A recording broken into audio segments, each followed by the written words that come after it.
heartbeat, it can't stop. I'm forever the one you call. Let's free fall. Let's free fall. Let's free fall.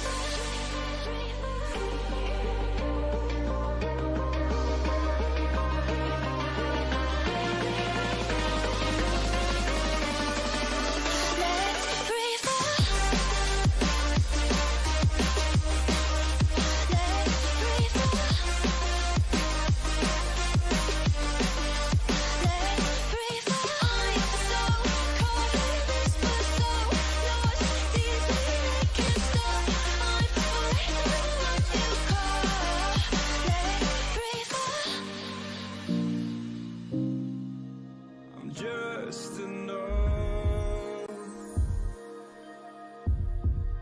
to make you smile, and you need me to hold you close, and all your fears that you dream of will disappear and flutter on.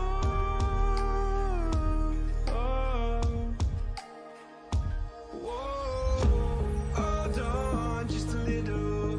We'll meet right here in the middle ground is where we'll stay.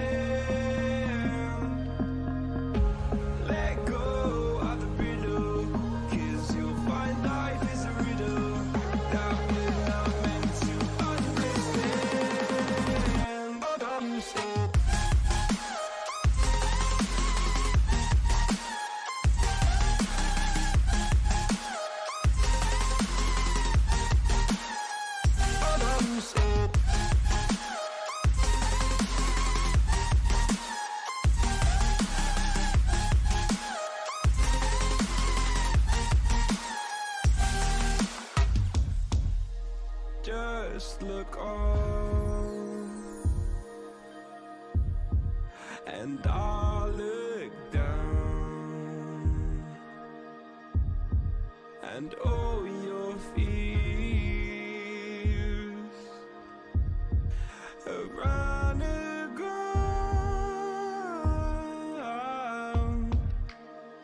Then you said, all I ever wanted was to love like this. All I ever needed was to feel like something more than a closed door flat on the floor.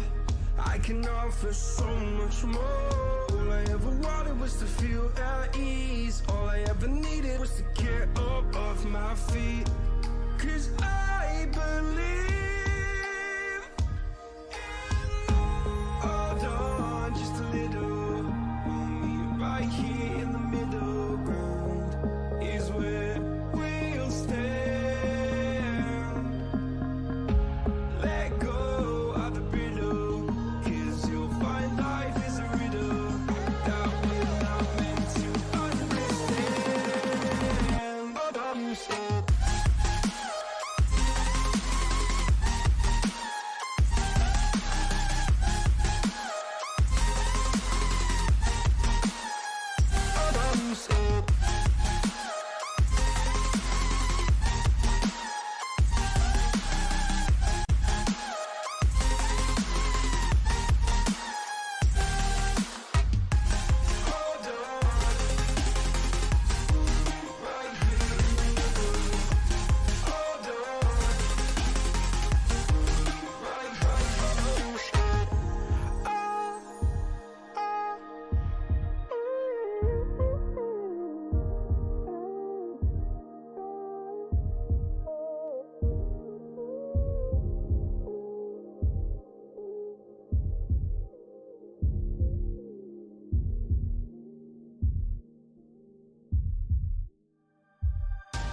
Hello, ladies and gentlemen, and a very, very warm welcome to you all from us at World League Esports.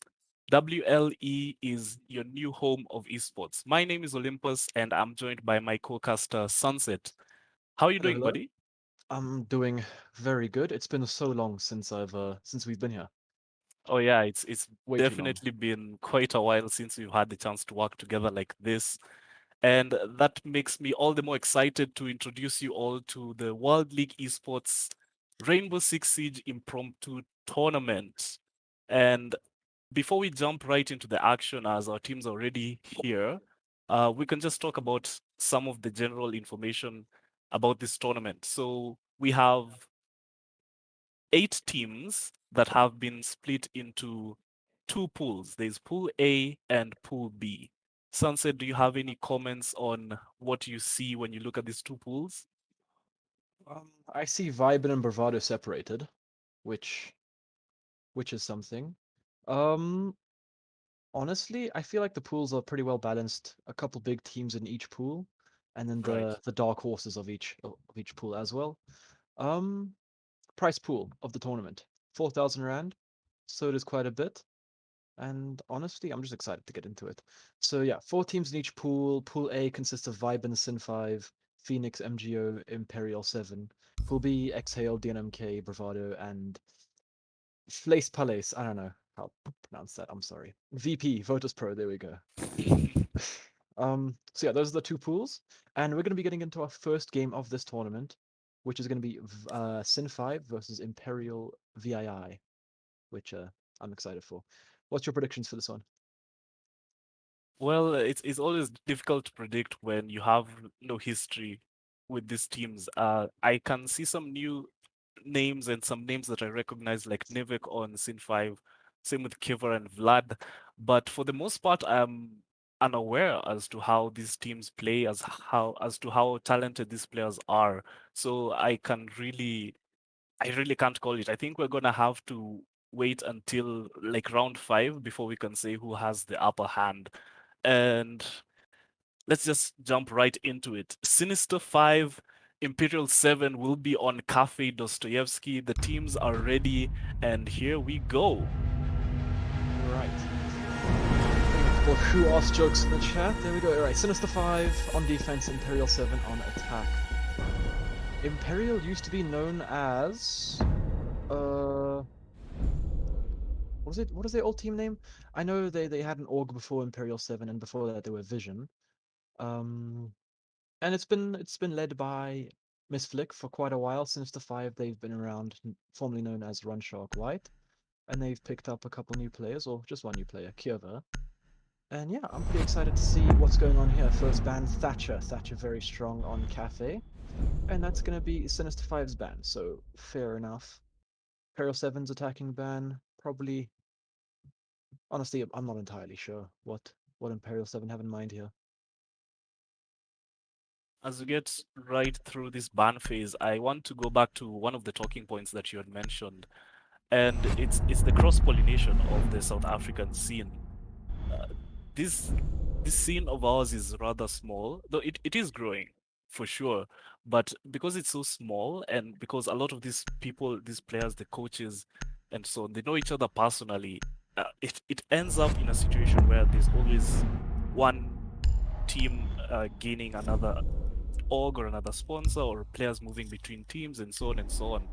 Like keeping track of it can be difficult. Like the players who are on 80K went to Vibin at some point.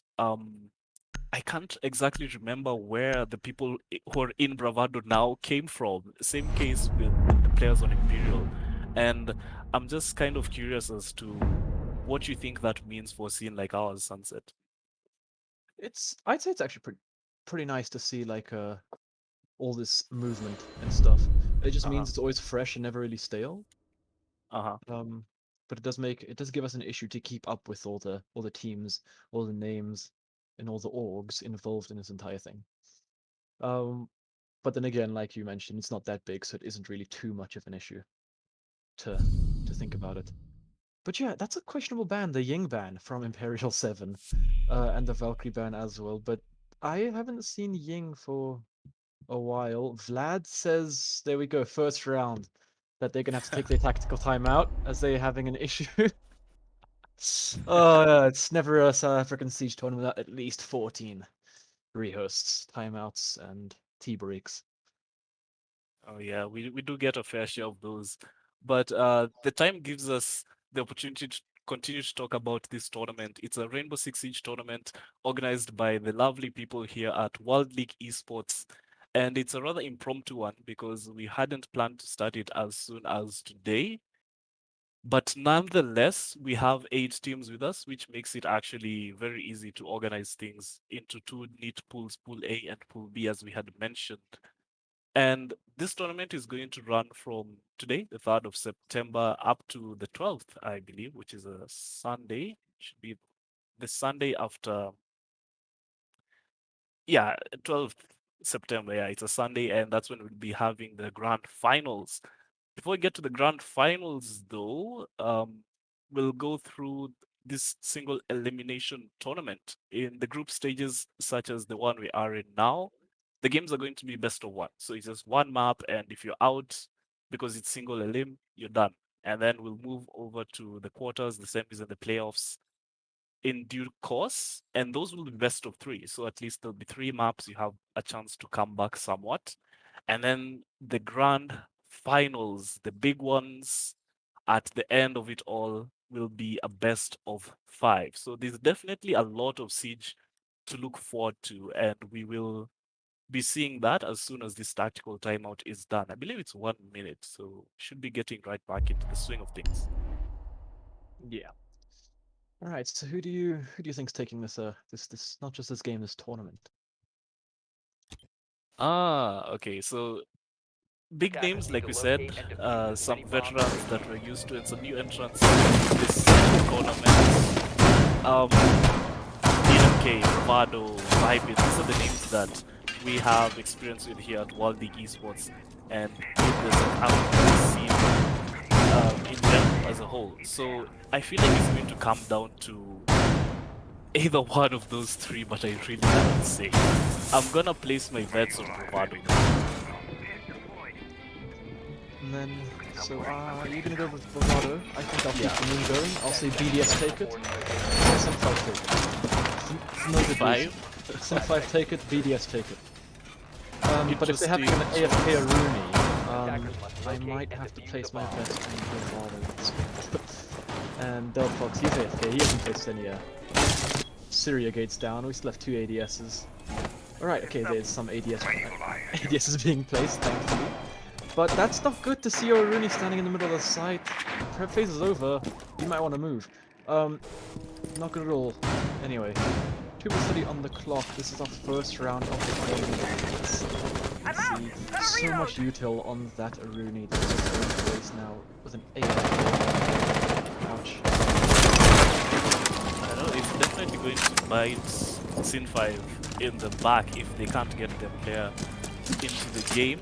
And of course, Imperial Cell will be looking to capitalize on that. And right now they're trying to find any mistakes as they're looking for anyone who might be cheeky enough to run out. Miss Flake will be droning with the rest of his team here in the top floor. Piano, Cigar, and the Lights, as they just continue to gather the information that they need before they go in for this execute. I'm so curious as to what's going on with Delphos, because he still hasn't moved this whole time. And he's such an easy kill. I'm sure by now Imperial 7 must know something going on. Newek, he takes a couple rounds to the chest. Not too sure from where. Kill. No, Fox, he's chilling inside. Yui, he's already pushed up to his guard. He picks up Newek. And. What is the double? He's just still standing there to the side. No one's noticed him yet. Vlad actually protects him by picking up Yui. Aggressive swing, which could have been punished if that Maestro falls, but it grants him a kill. It's a big one as well.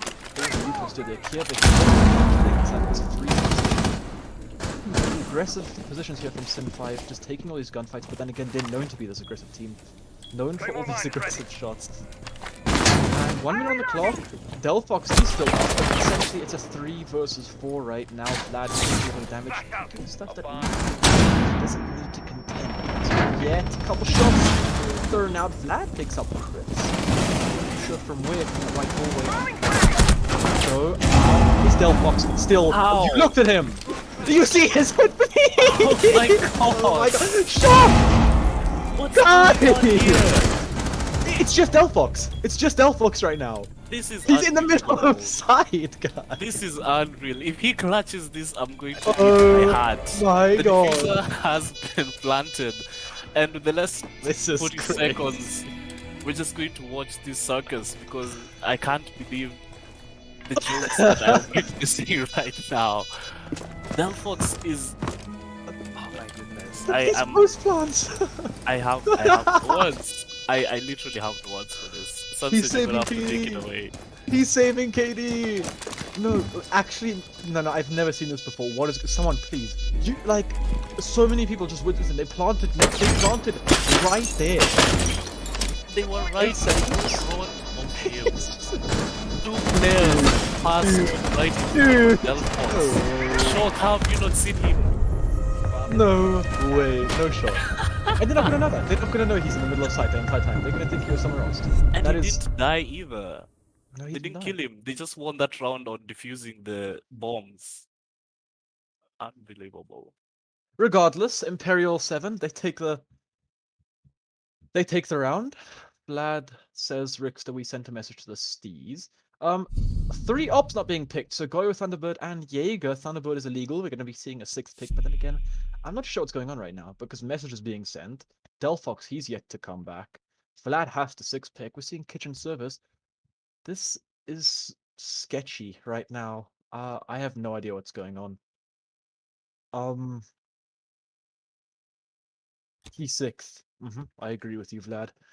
I agree with you. Take that apart. Anyway, we're going down to the bottom floor of this Cafe Dostoevsky map, and we can see a kitchen. Bomb located by attacker. It just looks like everyone's moving very slowly. I don't feel like they're okay with this right now. I think they wanted a rehost or something. Attackers have located the bomb. It just looks quite right. Yeah, I think. Yeah, it's gonna be a rehost. Anyway, there we go. So we lasted 1 round in this tournament without a rehost. Which I think that's a new record. I think we should keep tabs on that. But there was no rounds without an issue, at least. So every round has an issue so far. 100% issue rate. That really sucks, though. That really sucks. First round going to Imperial. I have to give it though to the South African scene because they'll always have us entertained. I mean,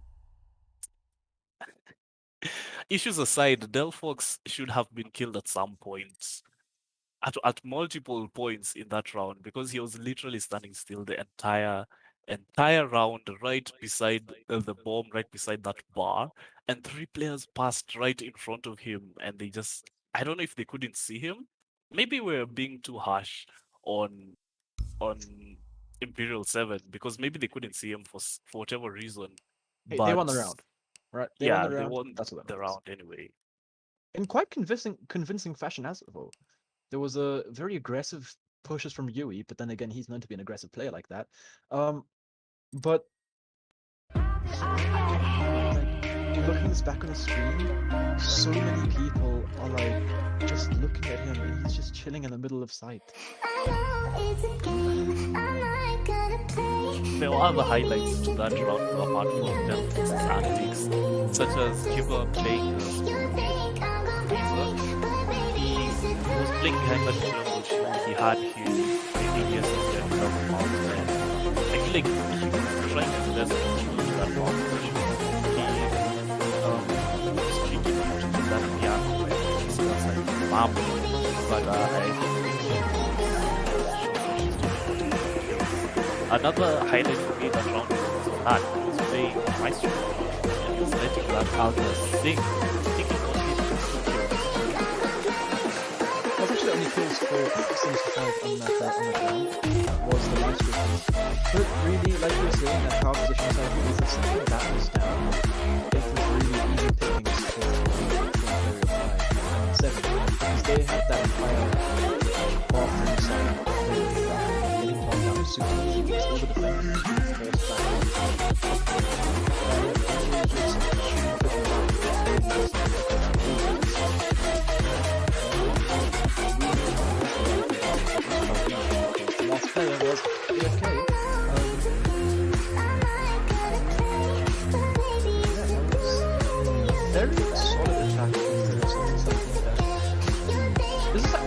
third I've seen this team win. So yeah, there's not much that we should know of them. So I'm very excited to see as we progress in the later stations this tournament to see if Sinister 5 can answer back with a second defense. We're just waiting for people to get back into this lobby so we can get the game going, but it is taking its sweet time. While we wait, we can continue to speculate and to talk about the meta because I feel like the South African meta has cemented itself as being an aggressive one. And we got a taste of that, though it was only one round, in how Imperial 7 were deciding to run their attacks. I don't know if you would agree with me in saying that aggression is the name of the game, at least in this scene, and maybe in terms of um, the current state of siege, that's also what's winning rounds. I would agree with you to a certain extent. It depends on regions really, and just teams rather than like the entire game being played aggressively. Like if we look at a team such as Empire, whereas they play games very structured, they take that one strat and they play the game according to that strat, and if anything happens, it's a very structured team that runs off of those strategies. Whereas some other teams, like let's say Team One, they're a lot more flexible and they play modular siege where they are able to adapt to something like a 4 versus 5 mid round. Right. Whereas you see Empire just basically studying. It's basically they just study their strats and know their strats off by heart, which there's an argument which is the better way to play Siege, but then again, it just comes down to preference. And that's what a lot of coaches will. It comes down to coaches' preference as well and team preference. Like in APAC, aggression is a big thing, and just pocket picks are also quite a big thing there right now. Um, and then you see teams like NA, which is very structured, and yeah. But going back to our region, SA, it is more aggressive. Like teams like Viben, very aggressive, but they do still have that structure. Sin 5, very aggressive. So far, what we saw from Imperial 7, aggressive. Bravado is more flexible, I'd say. They're a more well-balanced team there, but we did see them fall to Viben, which was just that aggression. And so I'm actually really excited to see if they've changed up their style because now they've had more time with their new coach Manny to talk things out, do more strats, and just check out what they want to do more, what sort of style they want to adapt into their play. Um, but I speculate that we will be moving to more like a LATAM somewhat LATAM playstyle where it's just gunners really. Because if you look at teams like Vibe and you've got Figure, you've got Drop Shot, all those players on that team have that gun skill and are capable of winning clutches on their own and just heroic Yeah. plays. Because if you look at APAC, in that Mexico major, a lot of those rounds were won by players such as Rin or Ayagator, which are just all heroic plays and just doing dumb stuff that no one's gonna expect. Because Yeah. like who drop shots with a Monty, right? Like who does that? That was definitely one of my highlights for that game. Oh, it's And beautiful. and while we're at this topic, I wanted to talk about playstyle since that's kind of where we're at. And there's a variety of ways you can choose to play this game, like you said, and it really comes down to personal preference, I guess, to how the players synergize and how the coach thinks his players should be playing together to win the game. And the thing with playing like that methodical and structured and really plan-oriented game of Siege is I feel like it can become formulaic and it can become predictable because if the enemy team counter strats you not just during the game but during like scrims or when they're watching your VODs and they're preparing to face off against you, they'll notice, hey, these guys always run this strat on cafe. So what can we do to counter strat that? Yeah.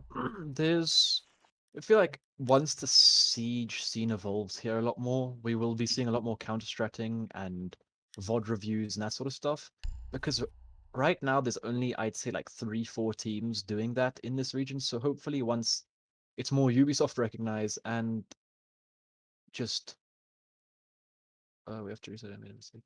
All right, so it's yeah, sorry guys for the break. It's gonna take a little bit longer than we expected. Um Still something wrong with Sinister 5 and You can change the round history though. In the game. You don't have to reset the thing.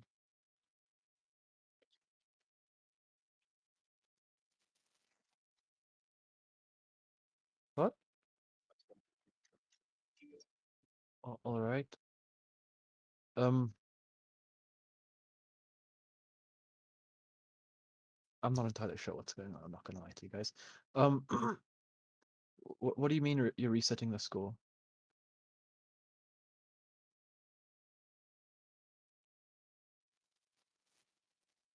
Okay, so it looks like first round basically didn't happen because apparently we had a premature start.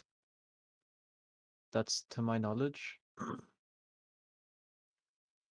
Okay, so first round didn't start. The antics that occurred during that Delphox play that didn't exist. Sorry, guys.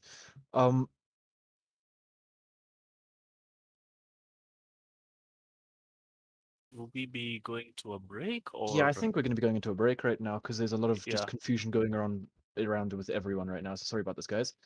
But bear with us and we'll be back soon. So I think we're just going to go into a pause for now. So we'll see you guys soon.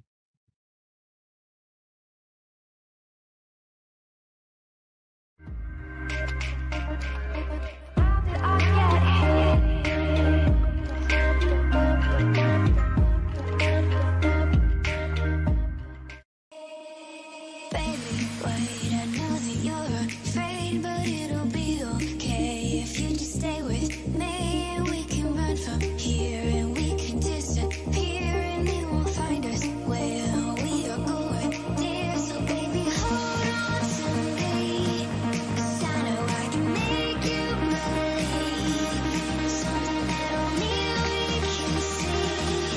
Oh, so baby, hold on to me, hold on to me.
Baby, wait, I know that you're afraid, but it'll be okay if you just stay with me. And we can run from here and we can disappear, and they won't find us where we are going, dear. So baby, hold on to me, 'cause I know I can make you believe in something that only we can see. Oh, so baby, hold on to me, hold on to me.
You're the night sky trying to make me see your stars, but the dark gets so lonely. Now I see violet, I can feel silence, and the dark's all that I see when you're stars have burnt out, and your heart makes no sound. I'll find valid in your eyes. You'll always be my night sky.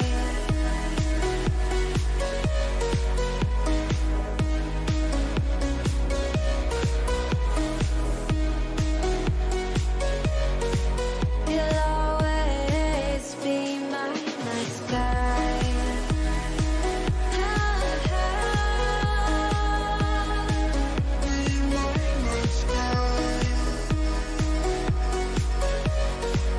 You'll always be my night sky. You're the night sky hiding behind dark gray clouds. I can't figure you out now. I see all blue. There is so much cold in you, and the silence is so loud when you go. I just stay dancing with my shadow all day. Watch the time. I can't find the point where our two paths align.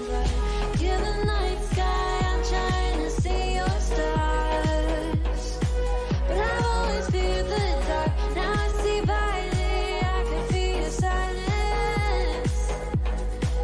You always feel so far, and your stars have burnt out, and your heart makes no sound.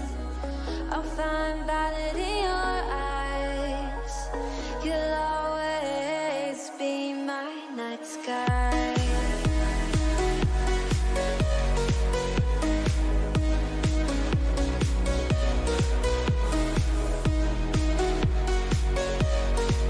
You'll always be my night sky.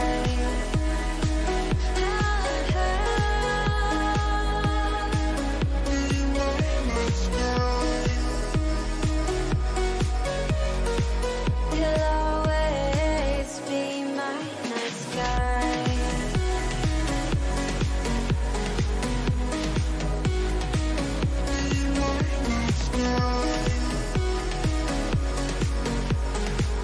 You'll always be my night sky.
You and I come together like we can change the weather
Awesome. Well, sorry for that, guys. There is no robbery. Imperial 5, I mean 7. I'm gonna mess up with these numbers so hard. Imperial 7, keep the round. There is no robbery committed. There was a medical emergency. Don't have too much information on that, but yeah, we're moving on to the second round. Just pretend the last 20 minutes never occurred. And here we go. I'm pretty excited here. We're seeing Frost on kitchen service. Is that a 6-pick? Yeah, it is a 6-pick. I was gonna say that's a very odd operator for this site. For this map in general. You could argue top floor Frost is viable, playing those around the bathroom side. I guess that's a Defenders, possibility. protect your bombs from But being defused by I yeah, guess. there is more. There is more useful options. Regardless, there is no Frost. There is an Echo though. Echo definitely one of the best operators on this side. He's quite cool, so hopefully Imperial know where these yokai are going to be. Because I've seen teams lose to the fact that they don't know there's an Echo on the board, and they do this last 20-second execute, and they lose to this yokai being still up without them dealing with it. And well, hopefully this time around, we'll see Imperial actually deal with this Echo and yokai earlier on in the round rather than the last 5 seconds left. On the side of Imperial 7 though, there is quite a lot of soft destruction because there's Yue, Shock, and Crisscross playing Ash, Sledge, and Buck respectively, which to me indicates that they will be trying to go into the map the way people usually attack this map. It's unfortunate there to have your drone stolen from you by a Mozzie, but good job on Blackstone to get that drone. But like I was saying, yeah, Yue will start with the rest of his team on the top floor and then go into that trains area and then mess up the hell out of the floor to get these anchors of Vlad and Delphox out of the positions that they are currently sitting in as they wait for the inevitable execute that will be coming in 2 minutes and 15 seconds. A preemptive C4 is placed, and right now we're still trying to get into the map if we are Imperial 7, and their first obstacle is going to be these Mozzie pests. Blackstone is doing a great job of just stalling them out and trying to deny as much information he can and also gain information in the process by stealing trains. So we'll see how successful he is, though if he's not careful he could get his head blown off as he was at the bottom of white stairs and there was someone outside at that small garage. Yeah, that was a very risky place to stop and get on cams there. But yeah, that's the top floor control obtained, and now they're going on to this mid floor control. We did see an extension early on in the round from these defenders, but it looks like most of them have just fallen off. But we do see one of the players on red stairs, but I think they know about him. I think they do know about him, and Yui's going to be the one that deals with him. Neither he falls. 4 versus 5 in favor of Imperial 7, and now here it is. The odds of Buck and any inquiries directly to the skeleton king and the hammer, as they now deal with all these floors and all this wood falling down onto the heads of the defenders. Is Delphox AFK again? It looks like it. Yeah. I sure hope he isn't. This is unfortunate. Neither he's dropped about 1 HP out from this VIP position. Very strong position to hold as a defender, but right now this entry setup is lazy numbered. Very limited as he's fighting for his life over here, but he's not gonna have much of an effect in this round right now. Yui just sprints straight on through this gas. Pressure inside already 20 seconds. That's Vlad picking up a kill. Aggressive echo. And there's a swing from Kiva, but it's shut down by Misflick. 2 versus 4, 15 seconds on the clock. A very powerful position. He dropped the fuser. 2 versus 3 now. And he swings out, but doesn't get the kill. It's Vlad. This is the operator that you would want, but it doesn't matter. Crisscross deals with him. There's a second round on the board for Imperial. Imperial 7 have taken that round in what I would say was a convincing fashion. They started from the top floor, and it goes back to what you were talking about play styles and how different teams choose to play this game. And so far, I think Imperial 7 are playing what I would call fundamental siege. They have the basics on lock. Their droning was on point. Their roam clear was on point. Getting that Blackstone roam on the stairs, I feel like that really opened things up for them. big shout out to you who's on the Ash, because as the Ash, he he's the entry fragger, right? You expect him to spearhead into the defenders, and that's exactly what he did. And then at that point, it kind of started falling apart for Sinister. Though they did have the time, they were the defenders. They had like 38 seconds before it all started really crashing down on them. So we'll see whether they're able to change things up a bit, as they've decided to yet again go back to kitchen. And for the most part, Imperial 7 have the exact same lineup as they did last round. So I'm going to go out on a limb here and say they're going to do the exact same thing. Yeah, the only difference between the Sinister 5 setup is the Jaeger instead of the Attackers are heading out to the fuse Mozzie. bomb. Mozzie. Yes, that's Yeah. correct. Alright, but yeah, thing is, yeah, they're playing Fundamental Siege, but right now Sinister 5 is not putting up any strong of a fight right there. They were losing gunfights, which is uncharacteristic, I'd say. And I think this will be the first round that it's an actual 5 versus 5. Kierva, he has his ADSs now, so it should be a lot more difficult to get that position free for these attackers. So I'm hoping for a much more contested round by the defenders. 2 minutes 30 on the clock, and yep, here comes this exact same clear that we saw from the attackers last round. Exactly as you said, it's Yue who was, I think, about to blast his teammate there with his breaching round.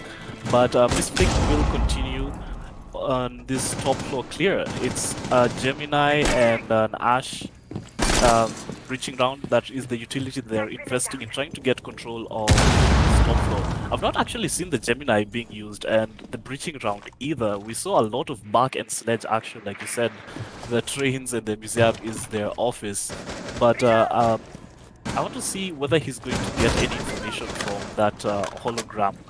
But it doesn't seem to be the case, because right now there isn't much of a roam from Sinister. I don't know if that's going to be the right call from them, because to some extent the roam game last round was one. Blackstone was able to waste a lot of time and shoot a lot of drones while at it.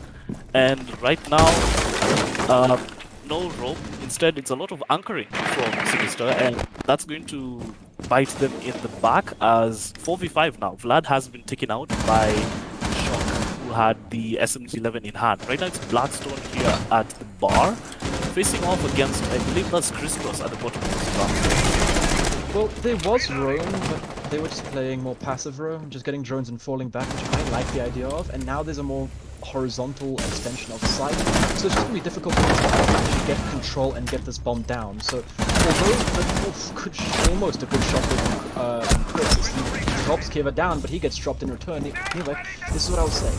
The vertical roam may not be there, but the horizontal play right now is there, and it just makes the attackers waste a lot of util and time actually getting these defenders back into sight. So they can't be a direct sight just yet. That should have been a headshot. Price is robbed there. As Nivek and Blackstone and 2 vs 2 up against Misflick and Price, 20 seconds on the clock, so this is where the time, this is like that horizontal play, this is where it comes out and really starts to shine. 15 seconds the fuse drop, this round is not going to be Imperial right now. 2 versus 1, he has to go frag, there's no way this bomb part is going to go. He swings, almost landing a shot but it doesn't connect, and yeah, 5 seconds, there's not much going on here. First round for Sinister on the board, and you love to see it. You love to see a competitive game where it's not just a whitewash from one side. And, you know, I stand corrected. Sunset, I was saying how, like, the vertical roam from Sinister was lacking on that last round. But as you mentioned, like, almost exactly as you mentioned that the horizontal roam game was on point, I really started to notice how trapped Crisscross was in that main lobby, because there was a smoke in VIP, there was that Melusi in that little janitor's room, I don't know exactly what it's called, and then there was also someone in the small bakery. So he really didn't have anywhere to run to, and every angle he tried to look at, I mean, there was someone there, and if he would have gotten a kill, the Rifra game was on point. So good on to Sinister for not allowing him to walk out of that precarious spot with a kill. Actually, I should correct myself. He did get Delphox, but then after that, yeah, the Rifra game really started to shine. So one more round for Sinister to equalize things here, and hopefully they're going to do that as they go to bar.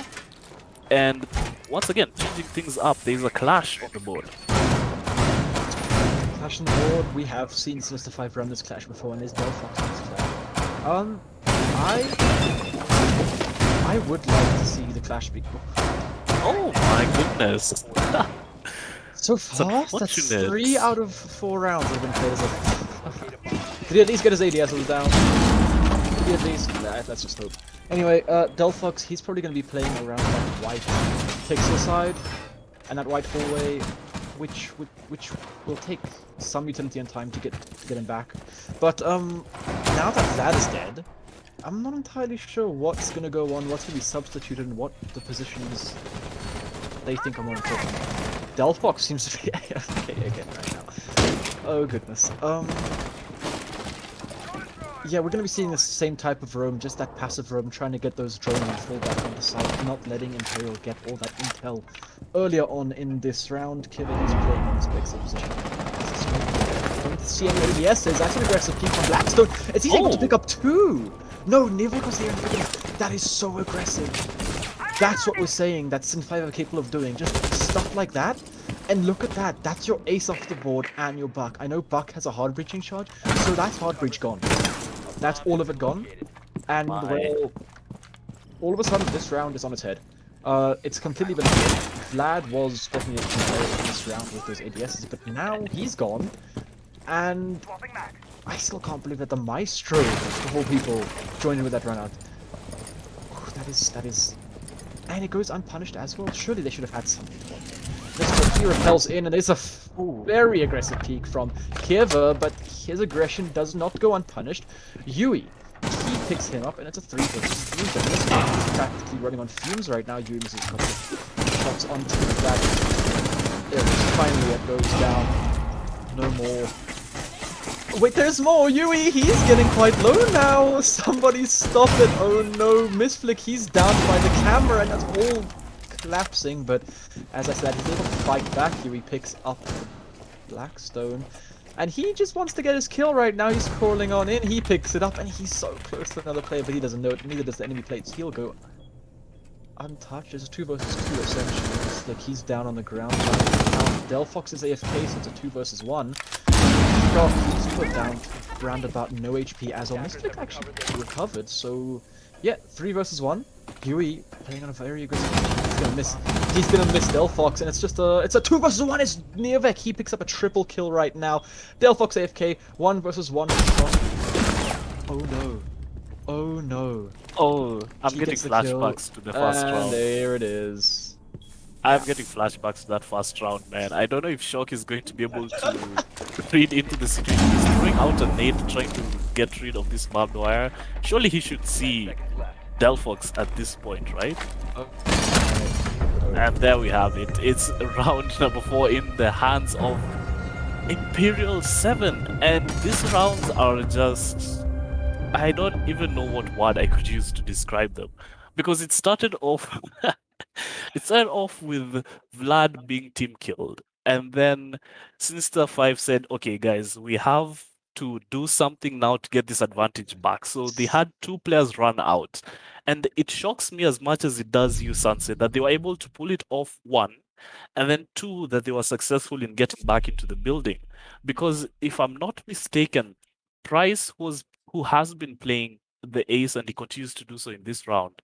He had his sights trained on that door there at that small garage, and I don't know if it was just the siege timing or what, but yeah, those 2 players running out and then getting 2 kills from it was, I would say, an oversight, quote unquote, from Imperial 7's part. But nonetheless, the way the round continued to play out, they won it, and they are now 3-1 in the advantage in terms of the round count. Sinister have to start putting up a fight here, because once again, we remind you, ladies and gentlemen, in the group stages for this Rainbow Six tournament, it's a best of 1. So if you lose here, that's it, you're out. No. It's not. Well, if you lose the map, then you lose the game, but you're not out of the tournament. 5 seconds. Let's just say that straight. They will have a fighting chance if the Sinister 5 do lose this map. It's because there's group stages. It's the top 2 teams from each group that move forward into the playoffs, and then it's a best of 3 single elimination, and then you fall off. The best of 5 is the best of 5 is finals. Finals is best of 5. That's the way I was meant to say it. Sorry, I'm bad at this. And then all the other games in the playoffs, including the third place match, will be best of 3. But all the group stage games, to keep it sweet and short, will be best of 1s. And then the top 2 teams move on. Bottom 2 teams, they are eliminated from the finals. Right. Sinister 5, hopefully looking at a 5-on-5 this round, because last one was a 3-on-5 and it was contested fairly close. We do want to see more fighting back from Sinister 5. It's not that like they're not doing good, it's just actual issues such as players not being able to play the round. Crisscross dropped to about 60 HP. Sound like Blackstone shot him, and they have a very efficient clear of this top floor that we've seen so far by Imperial. It looks to continue this way. Yui, he just plays so quickly. If Sinister 5 give him the area to take, he takes it without hesitation. Very quickly, Flash is coming out, and he's coming into cocktail. He's seeming fast and hot over here. He's finally being slowed down by that smoke. And yeah, 140 on the clock. I'll give it to you. Yeah, Yue is playing that Ash to perfection, getting right up in your face and just decimating you where you least expect it. Price is able to knock Delphox out from this round, and it's more and more bodies falling right now. Crisscross has been down. I believe that was from the explosion of the C4. This flick, though, is able to get Nivek. So right now it's just Vlad, Blackstone, and Kiva who are going to have to hold the fort against the 5 players on Imperial 7. To their advantage though, players are rather low on HP as Crisscross had been down. This flick is about half HP. Minute or so, or rather less than a minute left, and it's just more and more vertical control continuing to be established. This is what I said, I'd like to see. The Gemini is being brought out, and they're trying to get where these anchors are sitting on site. Sledge and the back, walking away at that floor. Surely there isn't any space left, and it grants them dividends as Vlad is gone. Blackstone and Kiva, with 30 seconds between them, and a dream to get another round on the board and prevent Imperial 7 from running away with this round. Not too sure how strong they're going to be in stopping that, as Price has got the diffuser down and planted. Now it's just a 1v5. Surely this is yet another round of 7. Unless Blackstone is able to work wonders with that Roni, I'm not seeing it happen. He looks for a vertical retake, but all on his lonesome. It's going to be difficult. He knows who one player is, but he doesn't even get past the first person. It was a flawless round for Imperial. Well, there's a lot of things to nitpick on that round. But we're not even going to begin with that as we head on into round 6, the last round of this first half. This is a fairly defender-sided map, but Imperial are not making it look that way. They are running away with it, most definitely. Oof, it's just, you got to feel for Sinister right now. All these issues in-game. And Delphox picked an operator there, but he hasn't played around yet.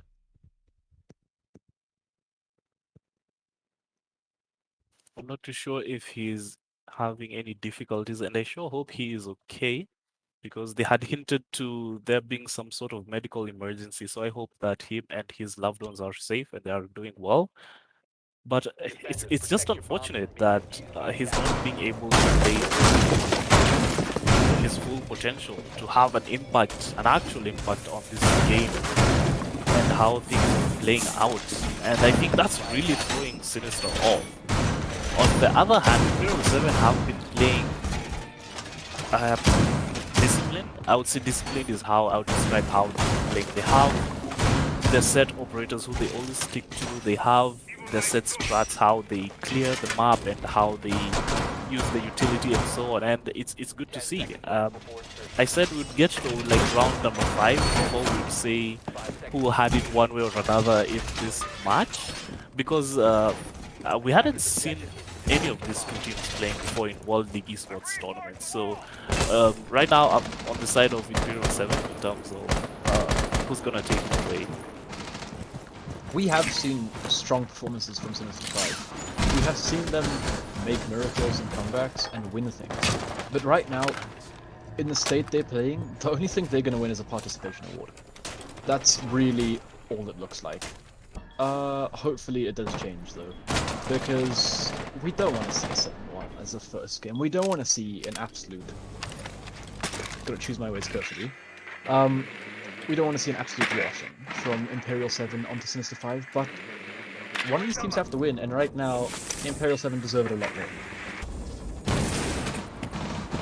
And they're going to continue doing what they have been doing. I mean, if it's not broke, don't fix it, right? It's been working this whole time, so they're going to continue to try and contest these players out of Cigar, out of Piano, and Sinister, again, they're changing things up. Nivek is playing on that castle barricade and he's playing as the warden. If he's not careful, his feet will get thrown out by Yue, who's on the rappel. The castle barricade is on. He goes for a pick. He gets one. He gets two. He gets three. Nivek is going nuts in this Cigar Lounge. He goes for a fourth there on top of red stairs. It's a 4v2. He's able to tag Shock down and then he's down. And it's a quad kill. He's going for the ace here. Nivek going ballistic. Crisscross, in a matter of seconds, has found himself as the last remaining member of Imperial 7. Now he has to forfeit, or rather to find a way to recover this round. And my, I don't know if he's going to be able to. He has 1 minute and 9 seconds to work with. Doesn't have the diffuser though, and I don't think he has much of utility on him either. So at this point, it's either start padding or he's going to try and bide his time. No, actually, Delphox makes an impact in this game and takes his head off, and that's round number 2 to Sinister, and they take it in spectacular fashion. Nivek, my word. Yeah, the self-proclaimed Shaiko of SA. He does his thing. Is Can we he? get a scoreboard real quick? Yeah. 11 for 3, and then the rest of the team has a combined kills of 5. Wow. Look, this is your average, like, ranked scoreboard. It's But- just wow. Yeah, Sinister 5, if they're able to play rounds like that, and if they're able to, like, just because right now they aren't looking like a team, I'd say. Defenders protect Yeah. If they can rely on those heroics from more than just Neo, and if all the players can show up, I'd say there's a lot more of a chance for Sinister 5, but that round is going to be a big confidence boost, a big morale boost, so I actually wouldn't be surprised for them to translate this into a third round. They are known to be a strong attacking side. Their attacks are breakingly stronger than their defense. So hopefully we'll be seeing more rounds being put on the board by Sinister 5, but Imperial, they want to stop that. They want to stop that momentum, and they want to continue with their own momentum right now. 5-2, that's a good scoreline. 4-3, that's a better scoreline for Sinister 5. So this is a very important round to pivot. Yeah. locate a bomb and defuse it. I agree with you, Sunset. Like you say, this might just be the tipping point for how the rest of this game progresses. And we talk about how maps such as Cafe are rather defender-sided, and coming out of your defending half, 4-2 is not that bad. But the way Sinister has been playing, I feel like they would need a few more rounds under the belt for them to get comfortable. So we'll see what they're able to pull off on their attacks. The defending lineup, on the other hand, from Imperial 7 is a mixed bag, as we have Omai and Ella, a castle even. So really curious to see how this plays out. Whoa. The round starts off their crisscross with a beautiful C4, and Nivek is gone. That's the sledge too. So those castle barricades are going to become just a little bit more difficult to deal with now. That is definitely not the kill you want to be seeing on the scoreboard if you are a Sinister 5 supporter or a Sinister 5 player. He's been the one that's been carrying his team for the first 2 rounds that they've obtained, and yeah, that's unlucky. Honestly, with that 1 kill, I can see this round going into Imperial. That's a big morale boost for Imperial, and for Sinister, that's just going to be a very thing that just went on. But yeah, 1 minute 30 on the clock. Not much progress made by Sinister 5. They're not entirely sure how to deal with this entire cigar setup right now, and I don't blame them. It's scary with that Ella going there with a shotgun. Kiva blinds himself and Blackstone. Crisscross, he's bested by Delphox, who swings out, and Kiva, he's bested by, I'm not too sure from where or how he's down. That's trying to get a shotgun. She's still playing the aggressively, doing a bit more chip damage onto her. Wow, this is so aggressive from Yui here. He can swing out and get so many kills here, and he does. He picks up one, but he's instantly dead. Bad falls, but look at the HP on Sin 5 right now. Blackstone's the only one that has more than 2 HP. And now they have to work at these castle barricades, because they've gotten Cigar, but now what? They're locked in there, 50 seconds on the clock. And, uh-oh. Look at this. It gives Imperial time to do everything they want, anything they want, and reset really. This round is looking good for either team, but I'd say in favor of Imperial. But Blackstone, if you're hitting shots like that, you're gonna make me bite my own words here. 30 seconds left on the clock, and it's just Price and Shock who are the only two surviving members of Imperial 7 left here to make a difference. And they're just continuing to buy the time. Price, I'm not sure if he got spotted by the not to shoot it. Delphox with another kill. That's Shock gone. It's up to Price now to stop the diffuser because Blackstone is planting it. Delphox is on one. He has that stair on lock, and that is 4 kills for him this round, if I am not mistaken. And he has come into his own now that he's actually playing the game. And wow, what a round. Yeah, that was a better round from Sinister 5. If you're Imperial, right now you're gonna be... Because that round was set up so well for you. That round was set up so well for you, but Blackstone hitting that amazing shot onto... I'm not too sure who it was. I think it was the Jaeger. It just really collapsed that entire defense. But that round really should have been Imperials to take. But Sinister 5, they hold it for themselves. 3-4, that's a much more respectable scoreline than 1-4 we were seeing a lot earlier on in the game. It's anyone's game right now. 100%. It really is. 100%. We love to see it. We love to see the competition coming out. And if we can just go back to that last round a little bit. There were 40 seconds left when Imperial 7 had, I think, 3 players left, and the players on Sinister 5 were low on HP. And I'm not entirely sure. I think, like you called it, that Blackstone shot onto that player really started to open things up. And also, not to mention Delphox, with the number of kills he was getting and the kinds of kills he was getting, they were impactful frags for sure, are the ones that really kind of turned that round on its head. The castle barricades from Price, impeccably placed. That kill onto Nivek, beautiful, because we saw them struggling so much to open those barricades. They were smashing them with the butts of their guns and with their melees. And like you were saying, it gives Imperial 7 time to reset and like think about where they're gonna push from and all that, but it kind of just didn't matter at the end.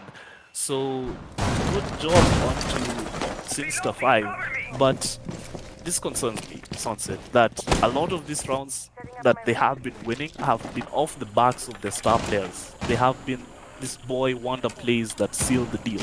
So, you know, that's not always the most sustainable thing, and if Imperial 7 are able to read into that, they could change things up.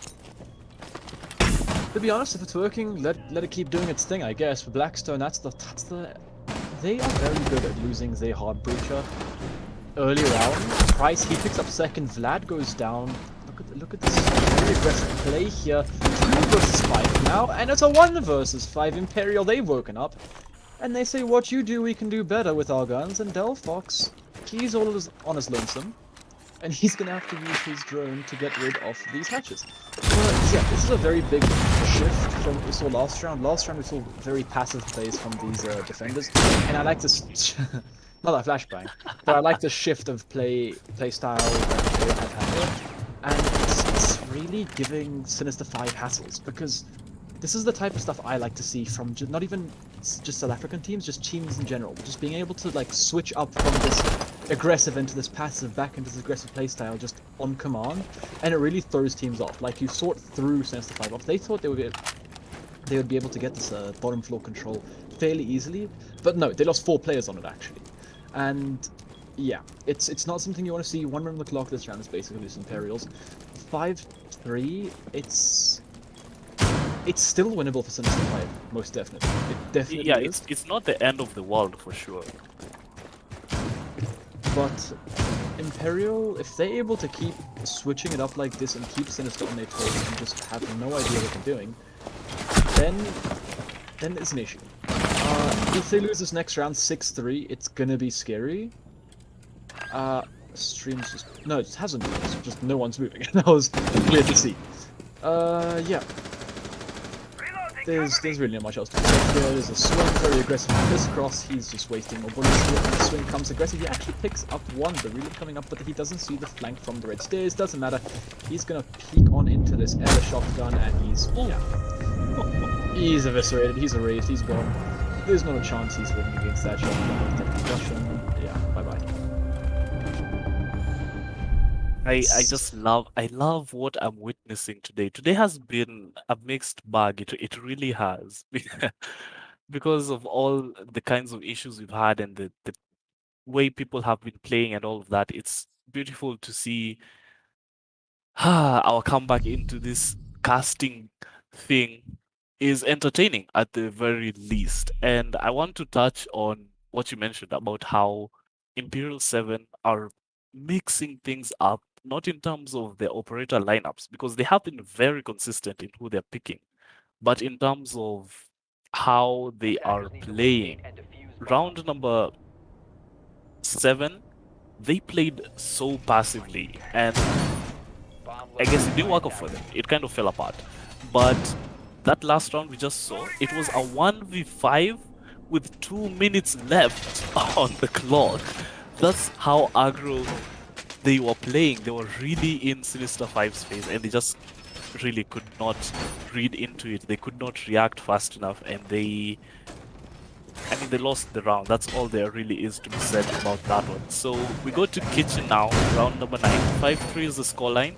If you're just joining us, ladies and gentlemen, this is World League Esports, your new home of esports. This is the Rainbow Six Siege Impromptu tournament, and this is the very first match of this tournament. Sinister 5 versus Imperial 7. And right now, oh man, I feel like it's difficult to call who's gonna win this, but I still have my bets placed on. Yeah, I think my money will have to go to the same thing there. 5-3, that's the scoreline. 2 minutes 30. Mr. Flick, he's just gonna be wasting time here trying to shoot those drones, but he's failed on that first one.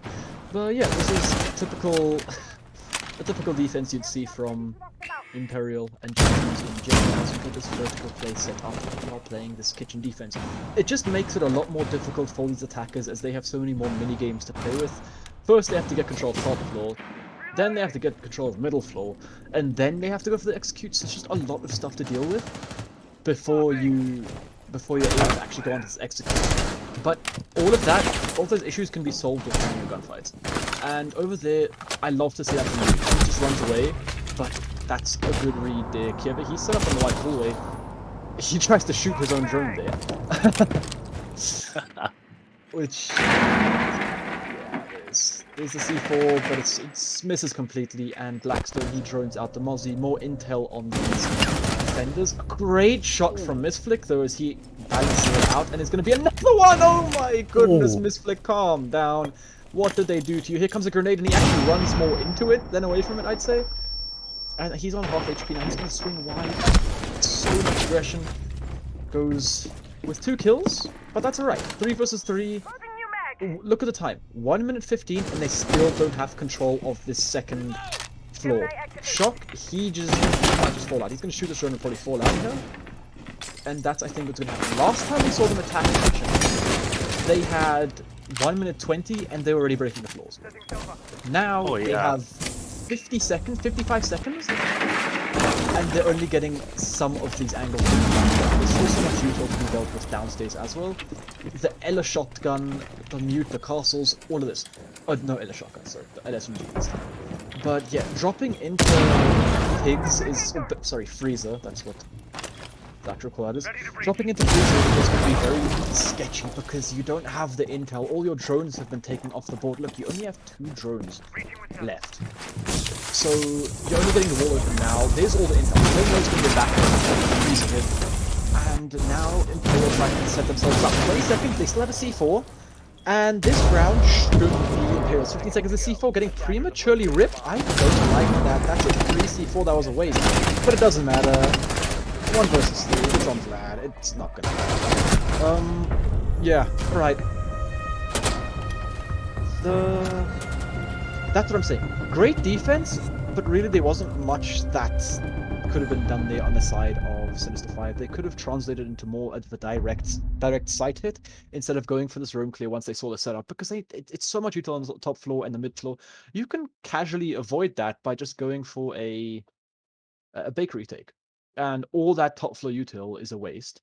And if you're spreading your utility so thin and using so much of it on top floor and mid floor, it just means there's going to be so much less to deal with on the site.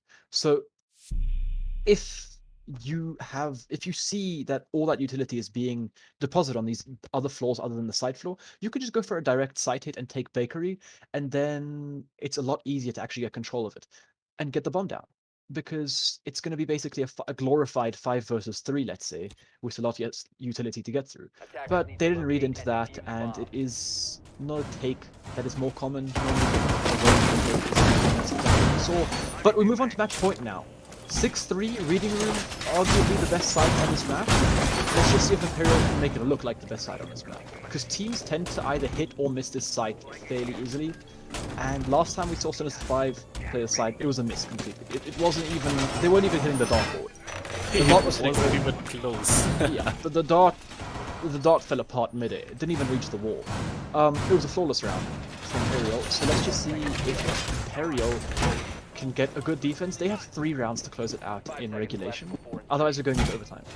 But the way they're playing, I'm definitely seeing they have their strat set down.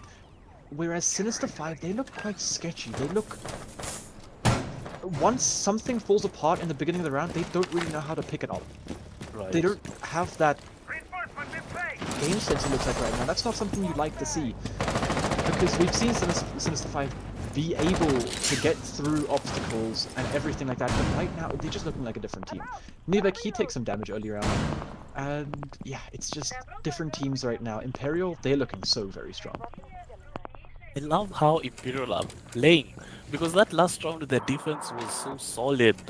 Like you said, it was split between the top floor, the mid floor, and then the actual site on kitchen. And right now I'm seeing much of the same. It's very utility heavy, focused on this top floor, the ADSs, castle barricades, and so on. And that's what we see Sinister trying to get rid of with their grenades, as they're droning and they're trying to find out what's going on here. I also love how Imperial, when they were on their attacks were so solid. They were methodical, clean cut, and they had everything down pat. So we'll see whether Sinister are able to bring it back here, because it's match point, and things start off here on this round. Sinister get a kill of their own, but it's answered back by Imperial. But right now, the ones who are on the forefront of this man count is Sinister, as Crisscross and are gone from the ball. So we did that, so halfway into the round, and so much action has happened. I think Blackstone was downed by a nitro cell. He'll have to get picked up.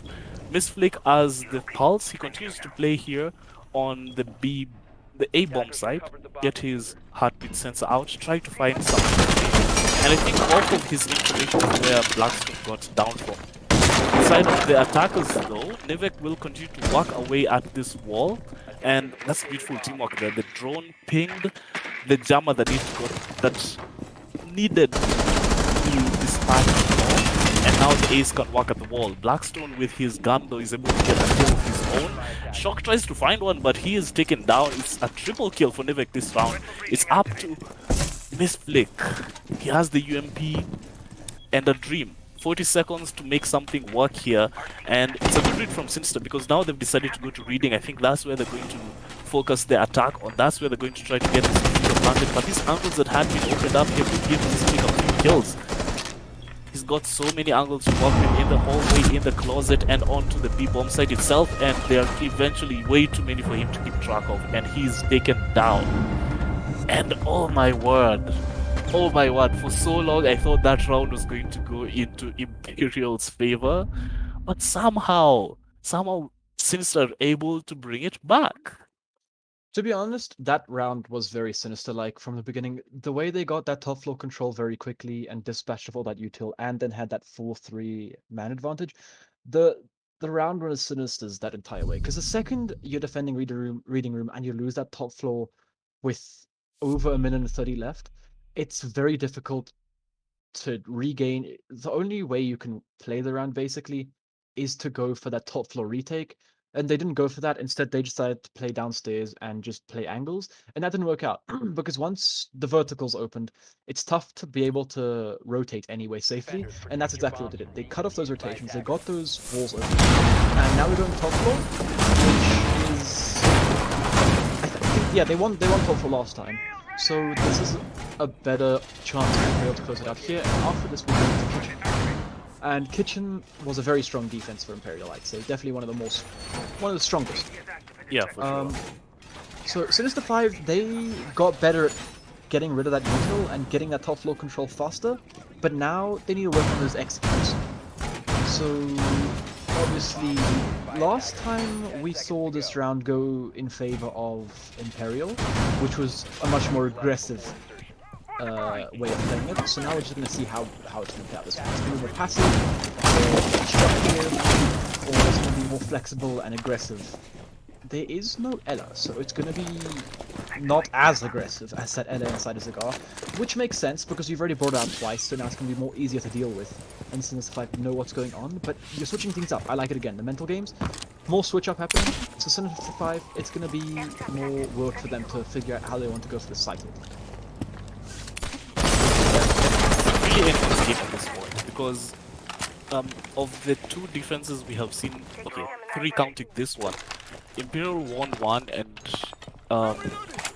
Sinister 5 won the other. So it's going to be tough to see who comes out on top here. I think because Imperial 7 are the ones who are on match point, they're going to be playing a lot more. Let's just win this, guys. Let's close it out and get done with. But on the other hand, Sinister are also really fighting for their lives right now, and they want to walk away from this one with a win. So it's going to be anyone's game, and we'll see the same old stuff we see on Cafe, the top floor clear, and since the site is on top floor, this is where we're going to see most of the action, Cigar Lounge. So we do have a roam from UA on that red hallway downstairs. You can see the bulletproof cameras here collecting a lot of intel for the defenders. The gas canister is popped, and I feel like that's rather preemptive because it's half the round to go, and he has two more to work with. And make that one to work with. Usually we see gas canisters being popped at the very quick end to deny the plant, and right now it's just a full stacking of bodies here at the top of red stairs, and they start falling one by one. Livek is finally felled after he had gotten a kill of his own, and Price is the one who is gone from the side of Imperial 7, but otherwise they're looking good. You're right, well, Sinister 5, they're saying Smoke has a skin. And Price says no, he doesn't. Anyway, 3 versus 4 right now, 1 minute on the clock, and now it's 3 versus 3. Newek, he decides to figure things out. Imperial, they had a very quick burst of energy there as they just decided to swing everything, and it kind of worked out. And that is unlucky. You need to get rid of those ADSs, shoot them out so you can get those walls open, as that eats one of those self-charges. Shock, he's throwing the needle, but the needle not thread completely. Black escapes with his life, but Delphox doesn't. Yui shuts him down. Black Fox trying to go for a plant, but it's not. Blackstone trying to go for a plant, but it doesn't work out, and it's all onto Blackstone now.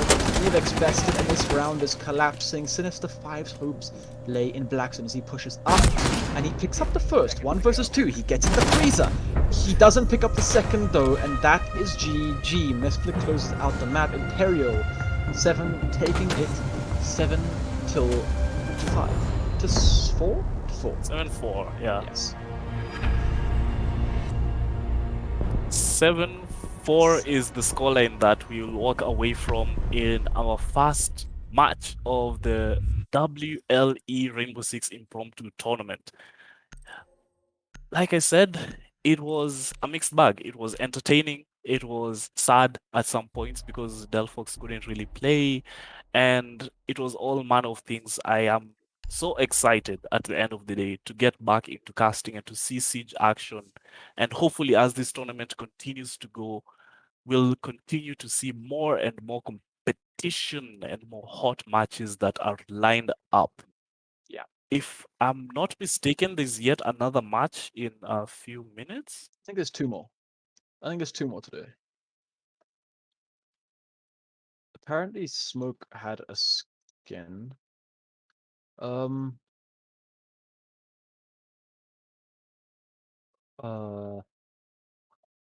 now this brings more issues, but really, Smoke had a skin.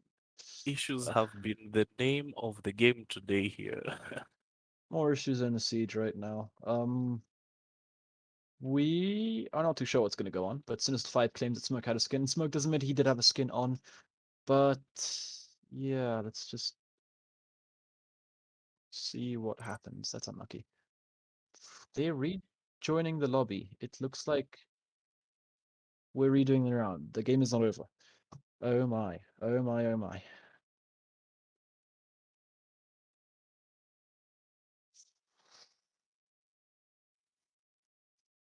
It's not over until it's over. So the score is going to be reset to 6-4.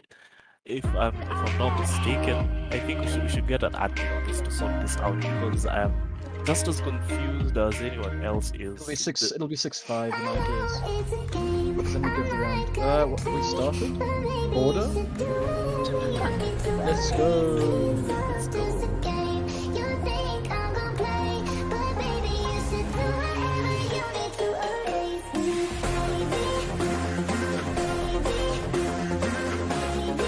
me. That is enough. I just wanted no more robberies, but there are robberies going on everywhere. It's not that.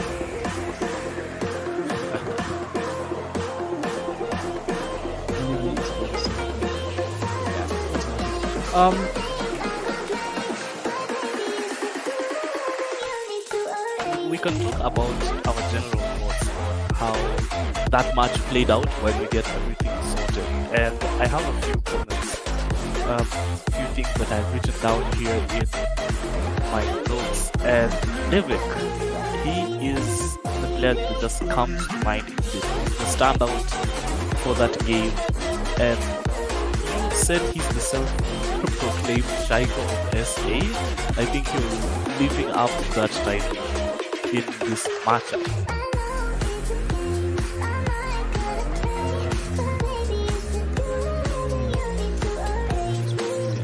So yeah, round review. Score's gonna be 6-5 in favor of Imperial. One more round and then we go into overtime.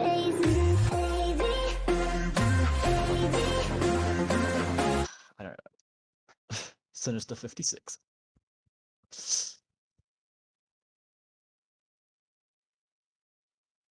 Alright, let's just see what's going on here. Hello. Hello, hello. That is... yeah.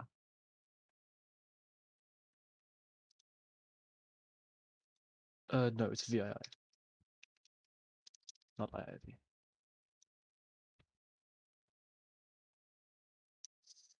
Rules are rules. I don't think they are draws. I think it's overtime. Wrong map.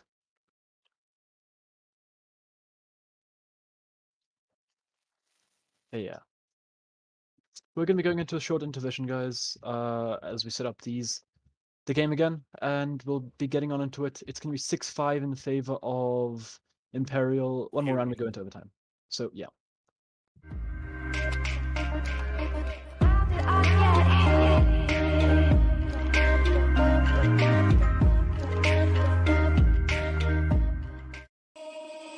Baby, wait, I know that you're afraid, but it'll be okay if you just stay with me and we can run from here and we can disappear and they won't find us where we are going, dear. So baby, hold on to me.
You're the night sky trying to make me see your stars. But the dark gets so lonely.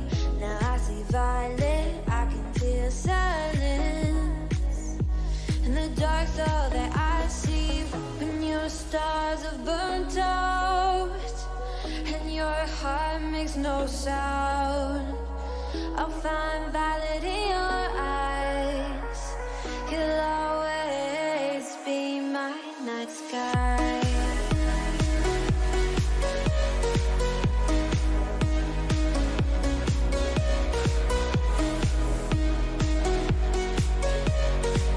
You'll always be my night sky.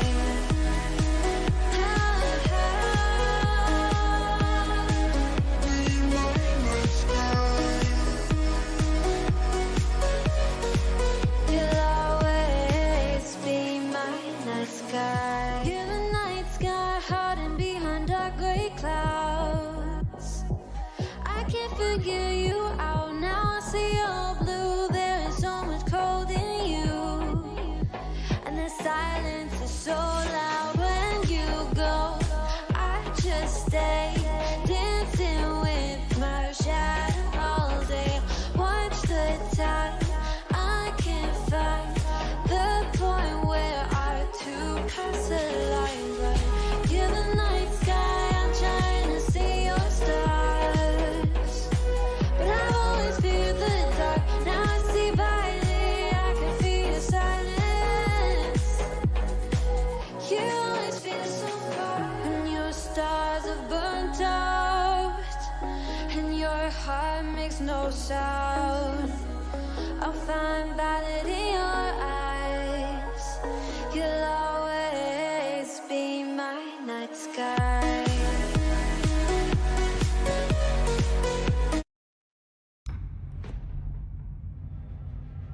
Hi, Alright. we're back. You thought we were done? Ha, joke's on you. You got pranked. We're continuing as there was an issue, I think, with one of the skins.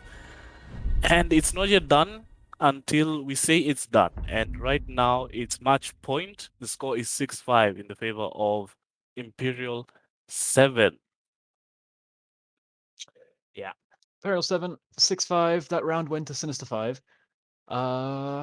Which is unlucky because Imperial won it, but they were running a smoke skin, so hopefully no more skins. And we can just have a clean game here, because right now it has not been a very clean game.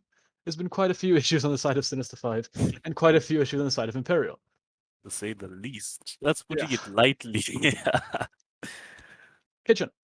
This has been the best Attackers need to locate and site defuse for the Imperial, I'd bombs say. if they can. So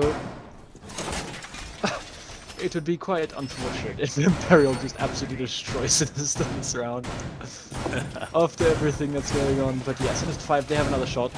They just need one more round, and all of a sudden that 6-3 comeback isn't looking too unlikely. And I'm pretty sure Imperial will have defender side overtime. In overtime, yeah. Yeah. So yeah, hopefully. 10 seconds Honestly, I don't know if I want overtime or if I don't. Regardless, I'll still be fine. 5 seconds. So kitchen, and we're gonna be seeing not a top floor extension, but a mid floor extension. So, and we're gonna see more of this horizontal play again. That's a vault hole into freezer. So, all right, okay. And It's only- interesting to me how Imperial are setting up this defense because they okay, never mind that. Price gets taken out just as the round gets underway, and already Sinister 5 have their claws out. They are dying to get this win, and you can see the desperation in how they're choosing to play right now. I was saying how Imperial 7, last time they were defending this site, they had a castle and I think they had a Moz as well. So that's what allowed them to have those extensions all the way into the top floor. But since that's not going to be the case this time, Sinister will have such an easy time clearing out that top floor and then moving on to the mid floor where the meat and potatoes of this defense is going to be located. Though I also like the horizontal extension coming out from players such as Shock here and the player in VIP. I believe that should have been Price, but now I'm not entirely sure who's playing there. Crisscross is like in that middle area between the two players places. He's here in the dining room. And right now it's just a waiting game. And he gets shocked a little bit by that Gemini, shoots it and takes care of it. But now he's cautious because he's peeking here on the bottom of these white stairs with his shotgun in hand. It's going to be very deadly for anyone who unwisely, if that's such a word, decides to push down, and instead he pushes up with the shotgun, finds Blackstone completely off guard on his cameras, and the man count is back, equalized once again. It really is a back and forth, this game, Sunset, and I have no idea how it's going to play out. It really is, and the fact that he's still able to get back to his shield alive is beyond me. But he does get flashed, he has to fall off now, still holding that SMG, but smoke, these ADSs not being able to pick up any of these grenades. And Yui, he's gonna come along to try and help out. A couple swings, not landing anything. Oh no, he does all land a little bit onto Kieva, but Kieva does about the same amount onto him. This is 45 seconds. This is now getting a little bit sketchy for Sinister 5. 4 versus 4. You need these people. You need more men getting kills here. And look at that Brown State player. This could be big. This could be a really big push. But the barbed wire gives it away. Delphox now his location. 30 seconds of C4 not landing anything. Crisscross, he's bested there. So is Yui. 2 versus 4. Triple kill from Newick, because I think that's his 21st kill now. 20 seconds, they still have to make it to Shock. I don't think they know where Shock is. But they know where Mistlick is now. 15 seconds. Shock's just let everyone pass. This can be such a big flank. The plant starts to go down. And he does land the shot, so 3 versus 2. And Diffuser is now down. But it's a 3 versus 1. And overtime is on the cards. On the table, Shock, he wants to take those cards for himself. Though he swings, lands a shot onto Delphox, but nothing other than just a shot. He knows there's someone above, but will he be able to dispatch him? Not just yet, as Vlad is they're still fighting, and they will fight their way into overtime after a very well fought out round. But damn, that doesn't feel good if you're an Imperial fan.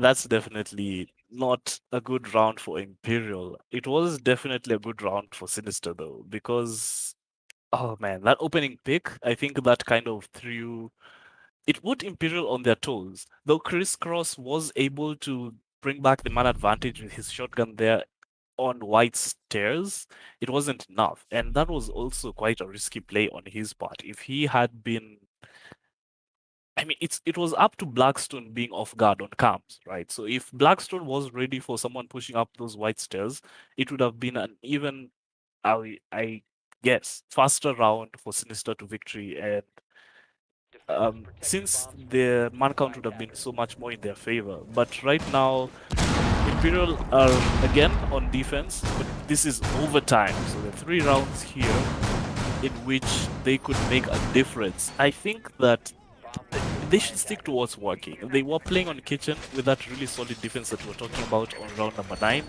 with the castle and all that stuff. And that really worked well for them. So I'm not entirely sure why they decided to switch it up. Though it is like Imperial 7 to switch things up. Maybe they were trying to throw Sinister off. But that didn't quite work out for them. So they're going to go back to Bar. They're going to have their Ella again with the shotgun. And the rest of the lineup is pretty standard. So I think they're going to have that like aggro and then fall back kind of playstyle that they have been showing us so far.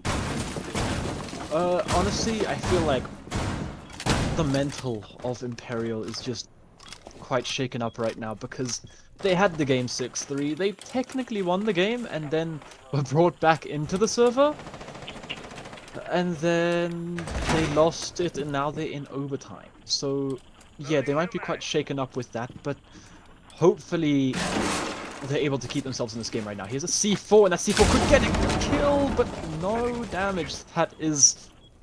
Whew, Flores, you almost got a little treat there. But the treat wouldn't have been very pleasant for the side of Sinister 5. Yes, I think Sinister 5... I mean, I think Newick, he's... Oh! That's a good defender of that, but just blew up in his face. Oh! So I'm pretty sure Newix, he's on like 23, 21 kills right now, which is Something like that. Yeah. crazy. And that's not what you want to see. Delphox, he picks up the first kill. Yui drops to about 70 HP there. 5 versus 4, 1 minute 40 on the clock now. Drone's coming out. Don't know if they saw him still playing there. He doesn't have the shield and no utility. He chose not to shoot the drone because I think it's jammed. So Yeah. maybe he's trying not to give away his position, but surely they must know he's there. The flashbang goes in, and Misflick is there to find a refrag, and Kue as well finds a kill, and then Nivek another one. So it's a 3v3 now. Vlad and Kiva gone. Same for Crisscross and Yue on Imperial 7. Yeah, that was a good play, even to find one there from Yui. That was well done. Now it's a 3 versus 3, and Shock, he's in a powerful position here to stop this round. That little bit of cardboard there blocking lines of sight for him, but it's 50 seconds on the clock now. He's swinging aggressively into into piano, which is not great, but he actually manages to find a kill onto Newick, and now he just runs away, tucks tail, and books it down White Hallway, and now it's Blackstone and Delphox to try and fight their way back into this round. Shock is low on HP. We still have, I think, 2 smoke grenades. Blackstone taking a couple more shots. He's inside of this washroom position right now, trying to land something, but nothing connecting. No bullets on his gun are doing any damage right now, but Delphox, he can do so much damage in this position right now. And he will, but will he find the kill? No, he won't. 2 versus 2. Price and Shock, though. Look at the HP. All of a sudden, this round's turned around again. And now the attackers are the defenders, and the defenders are the attackers. The plant goes down. 10 seconds on the clock. 9 seconds. Delphox, he looks away for a second. The plant's gone down, though. It's a 1 versus 1. Shock, he has to chase him. And he lives it! Oh my! Oh my! Wow, I didn't even know what to say there. Wow! Oh my goodness, these two teams are just something else, man. Huh? 7-6? That's not how it's supposed to work. It's meant to be a first to 8 there.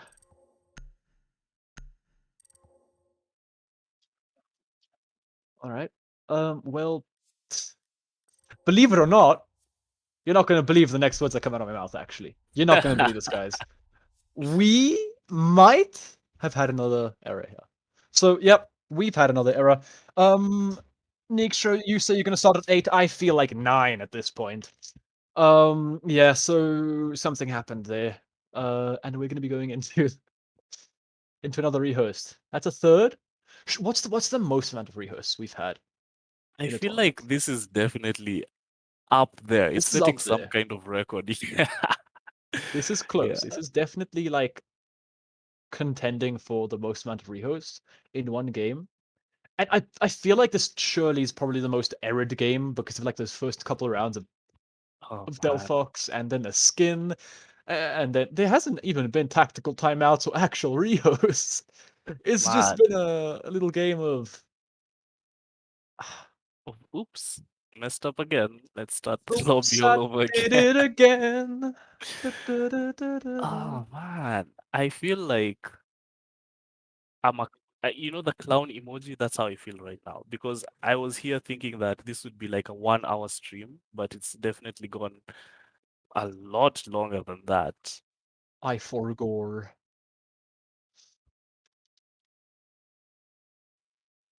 Imperial. I feel like the I forgore emote right now, non-existent, and I feel nothing but pain. On round Right 12, I now. wanna mention something. Chris Cross was playing in VIP. That's when he pushed up the white stairs and got that shotgun kill.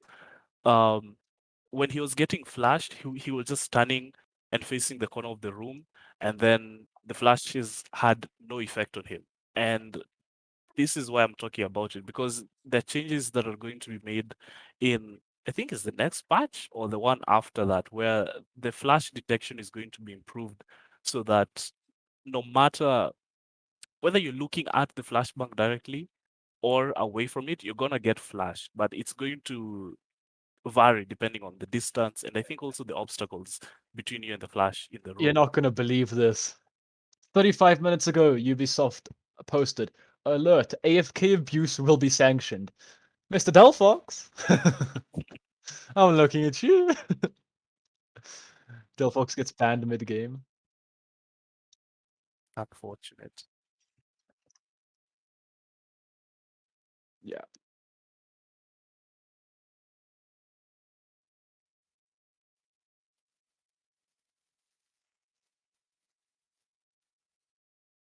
This is going well. Look at the dog. What the dog doing?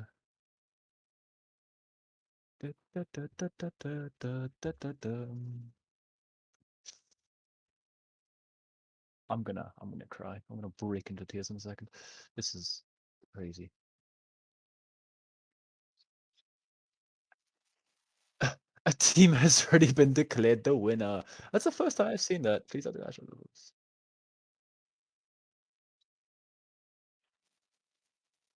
It's because yeah, you can still edit the plays because you've gone into round 14 now as well. So they shouldn't be around 14 because you're saying Imperial won the game already. In the because you have to actually fix this. No, you have to edit it. Edit playlist, and you have to change the actual settings of the map.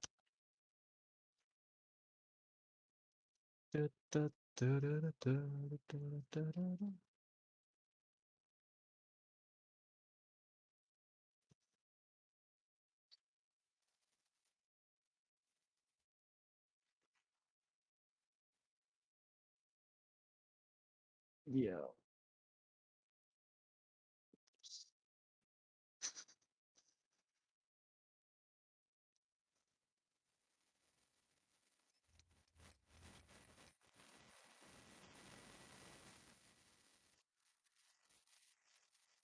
We're gonna be going into intermission real quick. Sorry about this, guys.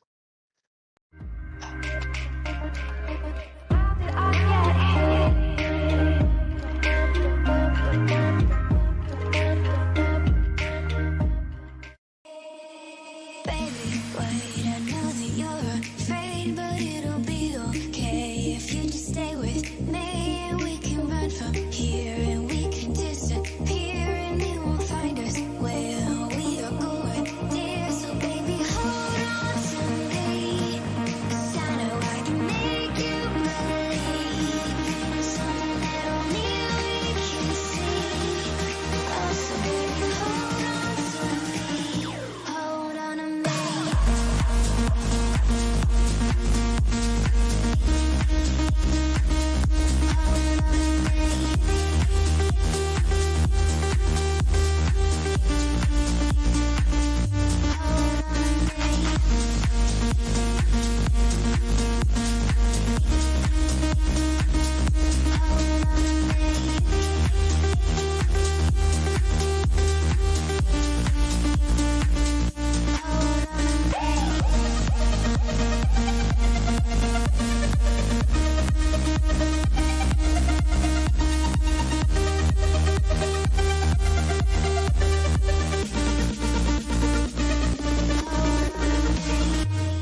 under the night sky, trying to make me see your stars. But the dark gets so lonely.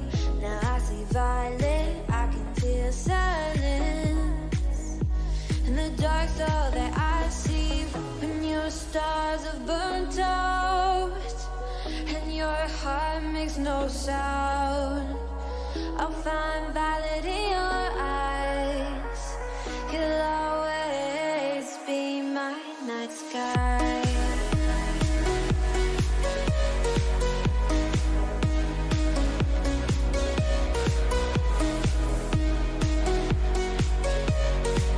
You'll always be my night sky.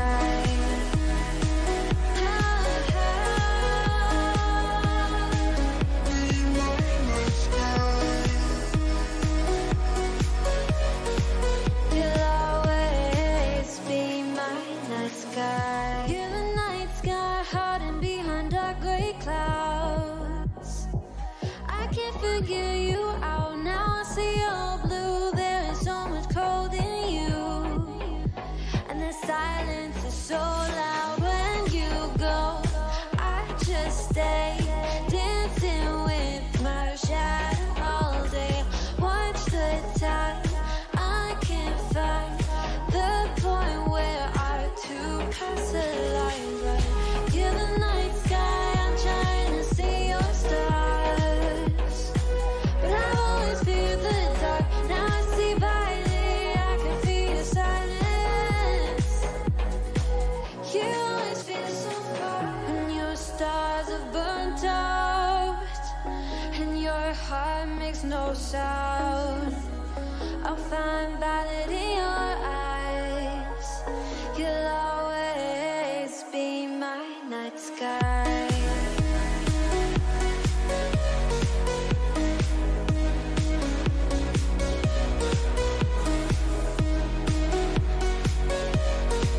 You'll always be my night sky.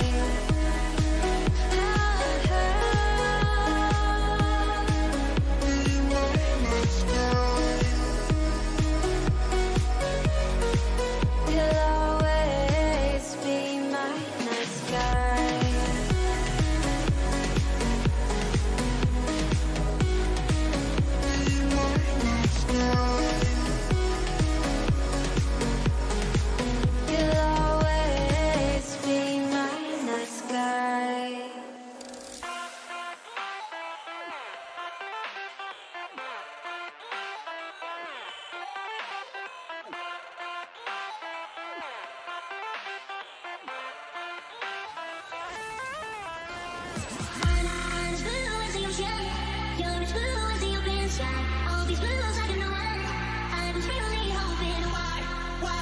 You and I feel together like we can change the weather tonight.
Right, welcome back again for like the fifth time.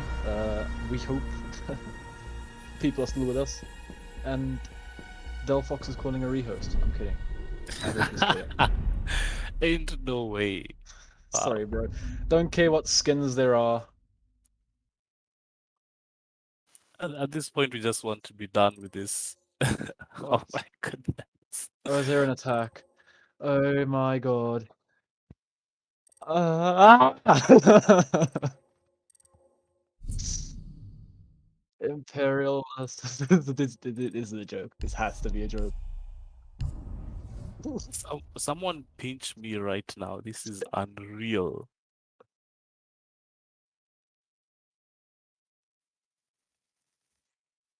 We're in intermission, guys.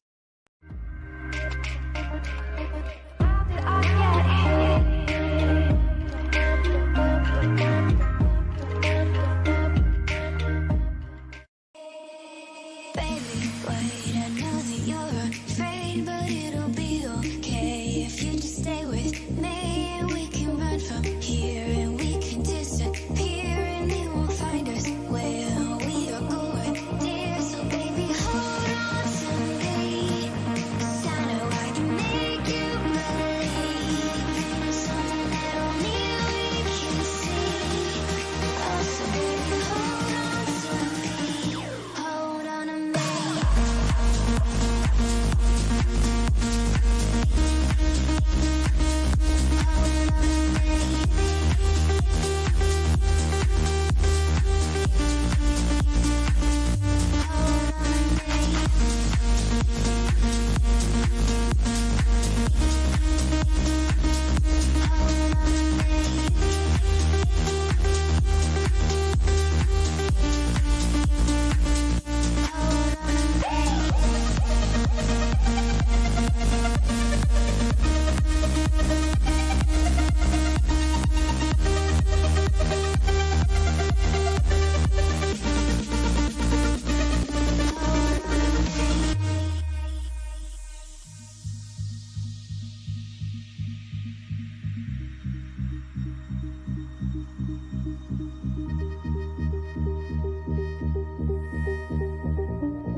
Baby, wait, I know that you're afraid, but it'll be okay if you just stay with me. And we can run from here, and we can disappear, and they won't find us where we are going, dear. So baby, hold on to me, 'cause I know I can make you believe something that only we can see. Oh, so baby, hold on to me, hold on to me.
You're the night sky trying to make me see your stars, but the dark gets so lonely.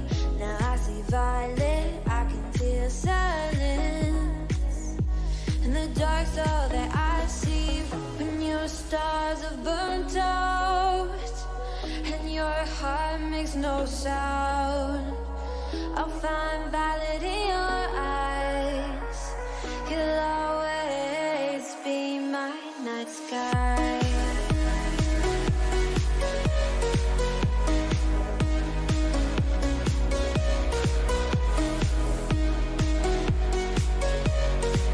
You'll always be my night sky.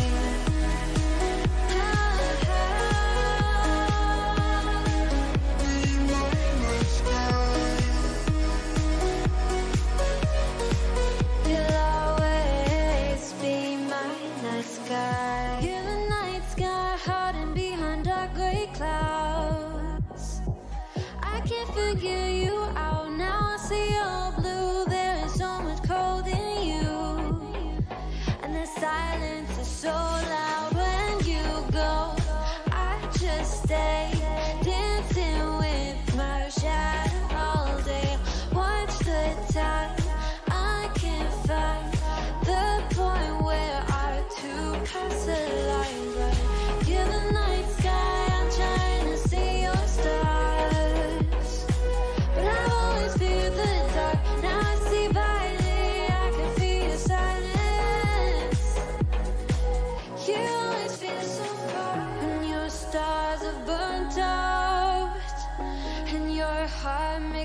sound. I'll find valid in your eyes. You'll always be my night sky.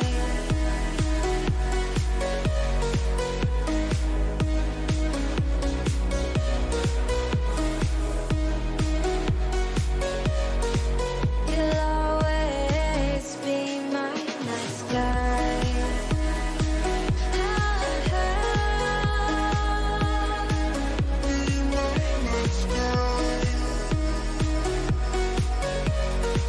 You'll always be my night sky.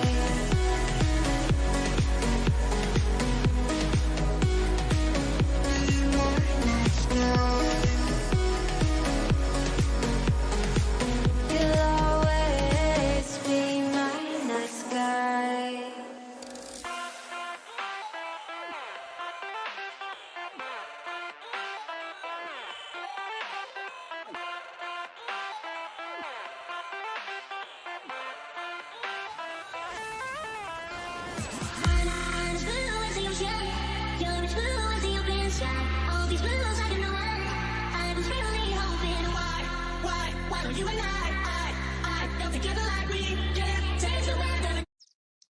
Hello guys, hope everything's going going well, and we're gonna be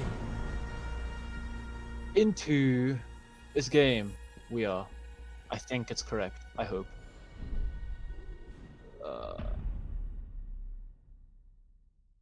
Yeah. I'm just holding my breath. Yeah, it looks good. Let's go! I Let's swear go, I'm boys. that wins this game at this point. Let's bloody go, boys. We take the dub Let's here. go, Regardless boys. of who wins. That's just We this game's take great. those. We really do apologize for all the problems we've been having, guys. It's called the Impromptu tournament for a reason, okay? We didn't have that much time to prepare and all these issues we have. You know how it goes. But we really appreciate those of you who've stuck with us this whole time. We appreciate the players for being patient with us as we try to sort all of this stuff out. We're so close to this finish line, but it might be so far yet. There are 2 rounds that we have to go before you can decide who's the winner. And for this round, at least, it's going to be Sinister defending on bar. Imperial 7 will be attacking. Operator lineups are pretty solid from both teams. The secret sauce is how they're going to apply them and what strategies they're going to use to secure the dubs. It looks like it's going to be a standard setup from Sinister 5 with a barbed wire. They have so much barbed wire all over the place. And Yue is going to have his work cut out for him with his breaching rounds, as well as maybe the nades from Shock to get rid of it. And they're opening up a line, a straight line here in the toilet or bathroom, whatever you call it, into Cigar. As you can see here, there's another line in Freezer, so they're going to try to make it as difficult as possible for Sinister to have for Imperial rather, to have a foothold in Cigar, because they also have a clash. And when, you know, there's a clash who's like just standing there, shocking you, maybe even pushing you, the teammates behind her, it's kind of difficult for you to really set up an outpost in Cigar as you'd attempt to do as an attacker. Yeah, this is where I was expecting the Clash to play when they brought the Clash the last time around this white hallway pixel area, because it just allows her to get so much information and just play quite safely there. The only issue is you do have to watch out for that white window behind you, because if they decide to repel on that window, then things can get quite sketchy playing there, because you won't have that much room to escape. But for now, she's tucked in that corner quite safe. Vlad, on the other hand, can't say the same about him. He's dropped to about 20 HP, and he makes a run for it. Yui, around 50, and Misflick 75. Oh. Good kill. Oh, Good kill. What a onto shot. the clash, and that's the clash removed off of the board now. 1 minute 30 on the clock. There's a lot here to do for Imperial still, but the time is working in their favor. The numbers as well, and the HP alongside that. Blackstone dropped to 75 now. Newick, he's playing aggressive behind this bomb over here. One piece of the puzzle to fall apart for Sinister 5, and this could be it over here. This round just relies on Sinister 5 holding their own here. Because the second one more push and Sinister 5 collapsing. They have the numbers, they have everything, they don't have the HP. Look at this, 50 seconds on the clock now. It's just a game of who's stronger right now, and it looks like Imperial. Imperial will be collapsing in the last 45 seconds of the round, and bodies start to fall all over the place. It's up to Kiva as the last one, and he is taken off the board there. Finally, we can say GG's. It was a hard-fought victory indeed for Imperial as they take this one, and they did it in spectacular fashion. GG's. GG's. What more can really be said about that game? For the portions of that match that were actually able to play it properly, we had some beautiful siege. In round number 5, there was a flawless round from Imperial when they were attacking the Reading bomb site. In round number 6, there was that 4K from Nivek, and the solid defenses coming out from both teams were just beautiful to watch. And it's so unfortunate that we had so many problems, but at the end of the day, all that really matters is that one team walks away having won, and that's Imperial. GG's to both of them, but I think that Sinister are going to learn their lessons from this one and hopefully put up a better showing, I should say, in their next matchup. Awesome. That is great, and we will see you guys soon.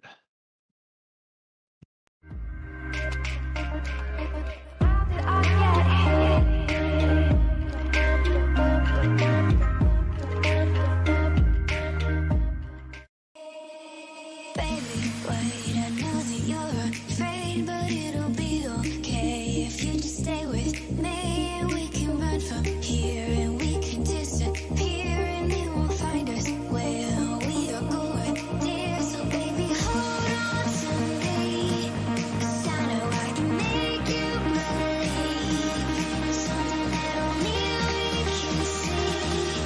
Oh, so baby, hold on to me, hold on to me.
Baby, wait, I know that you're afraid, but it'll be okay if you just stay with me, and we can run from here, and we can disappear, and they won't find us where we are going, dear. So baby, hold on to me, 'cause I know I can make you believe something that only we can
You're the night sky trying to make me see your stars.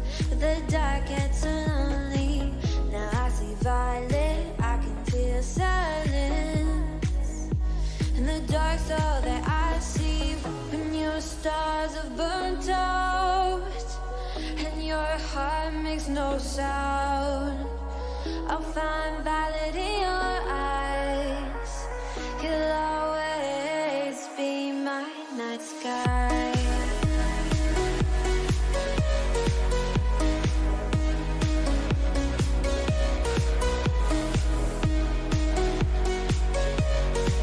You'll always be my night sky.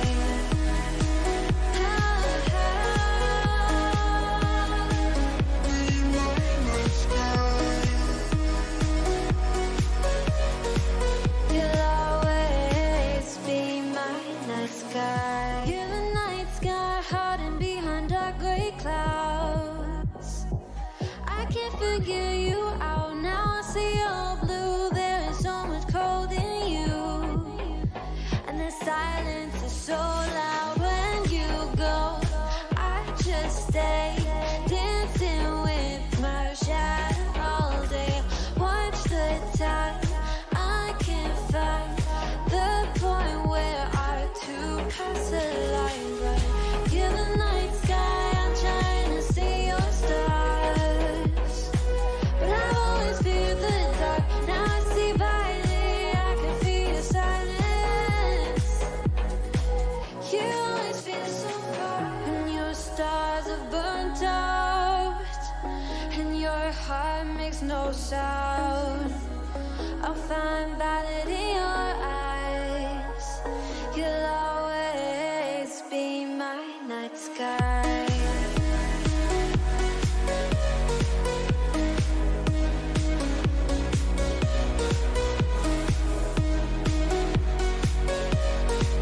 You'll always be my night sky.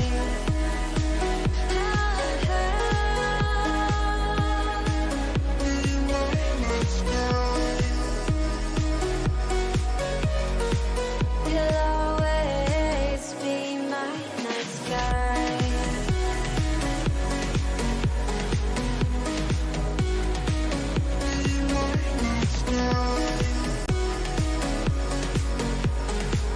You'll always be my night sky.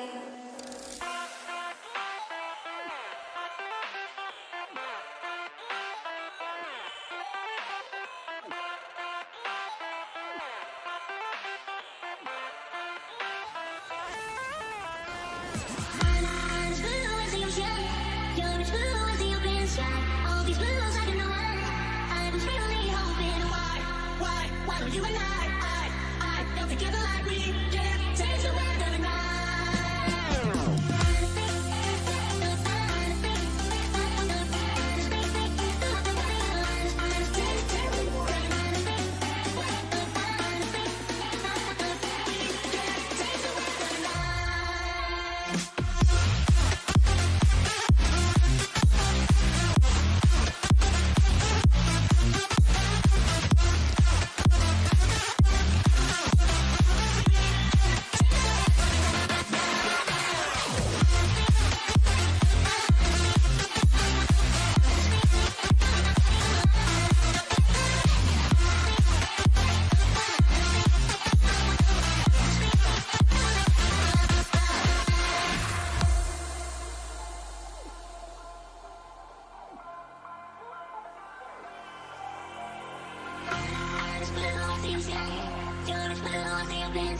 all these bills I can do it. I was really hoping why would you and I don't together like we can change the weather I'm as blue as the ocean. You're as blue as the open sky. All these bills I can do it. I was really hoping why would you and I don't together like we can change the weather tonight.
inside my own world of make-believe.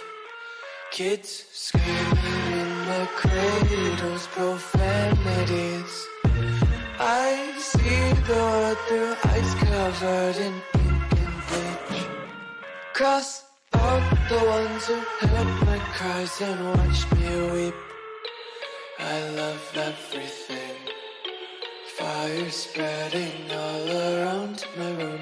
My world's so bright, it's hard to breathe, but that's alright. Hush.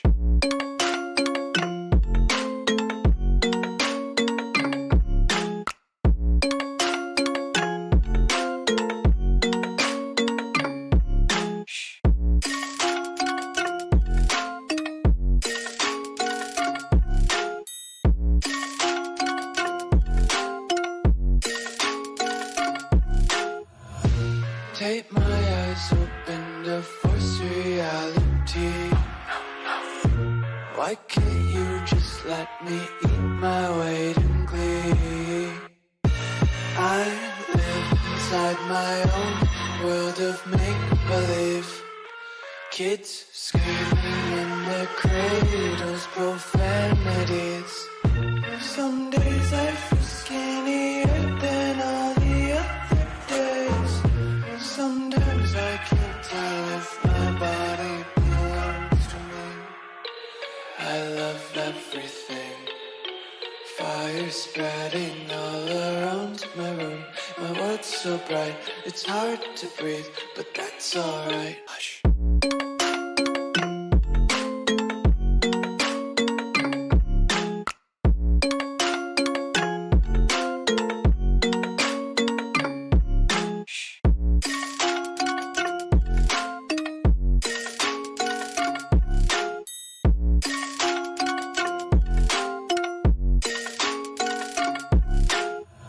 I wanna taste your content, hold your breath and feel the tension. Devils hide behind redemption. Honesty is a one-way gate to hell. I wanna taste consumption, eat faster to waste oxygen.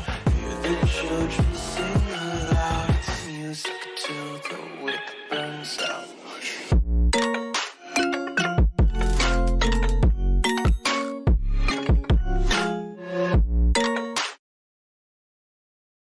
Good night, ladies and gentlemen. My name is William, or also known as Will Phoenix, and welcome to WLE. And yeah, we're going to carry on with this tournament. And just a brief apology for the previous match. I know there was always like a lot of up and down, and everything should be sorted by now. But thank you for Sunset and Olympus for holding it down. And that was an amazing match. It ended with an 8-6 score. And with me, I have Justin. What's up, my friend? It's been a while, dude. It really has been a while. It's been a long time since we've sat together and casted a WLE tournament game. So this will be the very first one for us for the tournament being held this weekend and continuing next weekend. Today's matchup is Bravado versus Excel. The map is Oregon, which is going to be a very interesting one for the two teams. We have not seen Excel play that much in previous WLE tournaments. Bravado obviously have, and their Oregon to most people is known as the best in the country. So we'll have to see how XL can compete against that title that Bravado have on their side.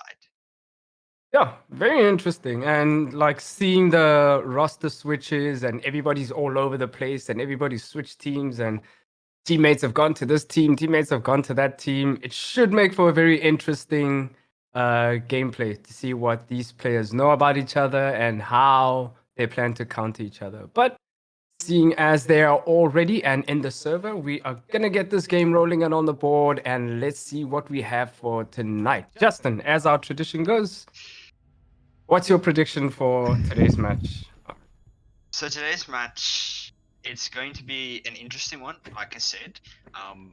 XL, very unpredictable because we have not seen much of them being played at all recently. Bravado, we have seen them perform quite a bit and quite well in that fact, and especially Oregon being their pro-called main best map. I would say Bravado are going to take this one.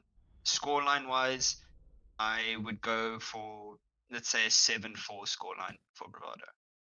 Okay. Yeah, so we'll see what apparently I need to switch my webcam audio off.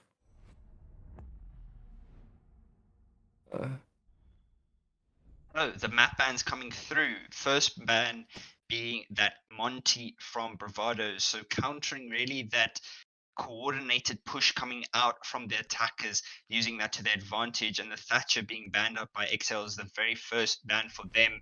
More default ban, and then they'll also ban out the Cade to counter really that play of not having the Thatcher on the board. Very interesting bans from them, but nonetheless, both will be cancelled out completely. As to Bravado's ban, I would believe them going for a mirror ban because that's the most common, and yes, they do go for a mirror ban on Oregon because you don't want to play against that mirror. Even if you're starting on that defense side, it is very difficult to play against when you come onto the attack because she can hold so many pivotal areas with just one mirror window.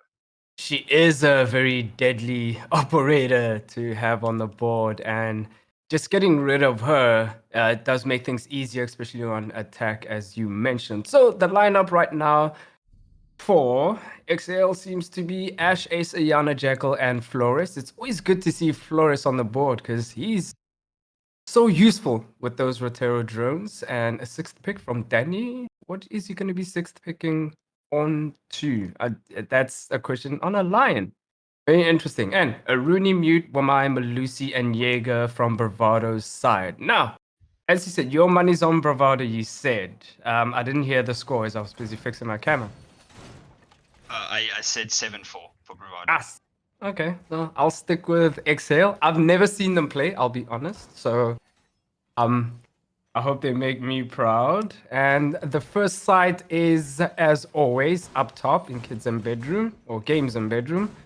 And let's see what they have in store in terms of setup. Looks like the main wall in bedroom is going to have a rotation. So that means they can hold bedroom and armory pretty effectively and widespreading that whole entire site. But Mai's going to be playing downstairs, possibly on a roam or two. They're kind of neglecting master bedroom for now. Maybe as the push either rotates or as they receive too much pressure from that side, they'll rotate. But normally, attackers prefer to either go from attic side and bedroom side and go for that pinch. So we'll see what Exhale does from here on out. Bravado with a very extended aggressive hold onto that master bedroom area, more in the front lines of the attackers as they have to push into their areas. But speaking of that, Danny gets the first kill as Mint gets picked off the board. That line being very useful for him as the Rotero drone also gets destroyed there on Erie's side. This hold is very interesting because they are really giving a lot of that map control, or exposing it, not really giving it. They're holding control of it, but they can always fall back because they do have still 3 reinforcements in their pocket. So I believe what their plan is to waste time, put pressure on the attackers in the front lines, then fall off and reinforce off that main wall and cause them to waste more utility as they have to push in. True indeed, and a 4v4 man count minted and Colossal out of the board. And Nextra gets a pick on for himself with a grenade onto Mystic. Another powerful operator off the board, but the Banshees are still around, except that the Wamai is not going to be that effective. I think you only get 2 magnets in the preparation phase. The Rooney running away, but it does eventually not get picked off, actually. Somebody else got picked off, making it a 2v4 in favor of Exhale. The push is very intense right now, but Ari gets a flank onto Paddy and eliminates him, and now the score count is it's still favorable to Exhale, but it has been padded down to a very manageable situation. The Ash on very low HP can be picked off here. If he does peek into the lines of sight of Aaron, he gets one. He does peek for the second. Takes a lot of damage, but he gets traded off by Nixtro. And Danny gets the final kill onto Divan from that double window and winning the very first round for XL. Very strong attack from them. And we'll have to see how they can carry on that throughout this game. That was very close. Pavard almost brought it back from a 2v4 down to a 2v3 and almost a 2v2 and possibly down to a 1v1. You don't want those kinds of situations, especially on attack. But Exhale leading a round of this tournament. Danny back on the Jackal. Will he stick it this time or will he switch over back to Lion again? We see an alibi being brought from the Bravado side of things. So in that round, as you say, Justin, a lot of map access was available for Exhale, and they took advantage of that really quickly. But I don't know what happened to Bravado. They held off a bedroom and armory pretty well, but a couple of players fell due to, I think, a grenade and a very heavy push from main stairs. I wonder where the ADSs were. I saw some of them being in bedroom, very close to that balcony door. So maybe they spent their util on the wrong areas. Well, more of the util on the wrong areas. They got punished for that. Indeed, that was a very aggressive hold from them. It could have worked if they held it or didn't get picked off so early, but Excel did take advantage of that. So it is well played to them for taking advantage of those little misplacements of positioning from the defenders of Bravado. But moving on from that, we step into the next round as Bravado now decide to defend the basement site. The attackers will now try and gain control of that top floor and that bunker area to try and push in. Bravado aren't holding that elbow control like as common in other people's setups, so that Flores won't really be needed as of just yet, but he can still get rid of a lot of that utility that is being placed up in the way for Exile. Yeah, and one surprising thing is that E-box wall is being left completely soft with a very heavy roam onto tower stairs right now. So XL has a lot of work to do because if they don't clear out anybody from those tower stairs, it's going to be a massive problem because it looks like they're pushing elbow and tower. So it's going to be a very intense situation for both teams on that side. We'll see who wins their gunfights because they have to deal with Rooney gates, those laser gates. And maybe Flores might be helpful in that situation, seems as if they're not maybe taking elbow. Indeed, but a minute 45 left on the clock, and now the attackers start to move into the map. They do have control of that tower area, and there is some pressure coming from this green hallway, but Eerie will be there to stop that if he gets into the position.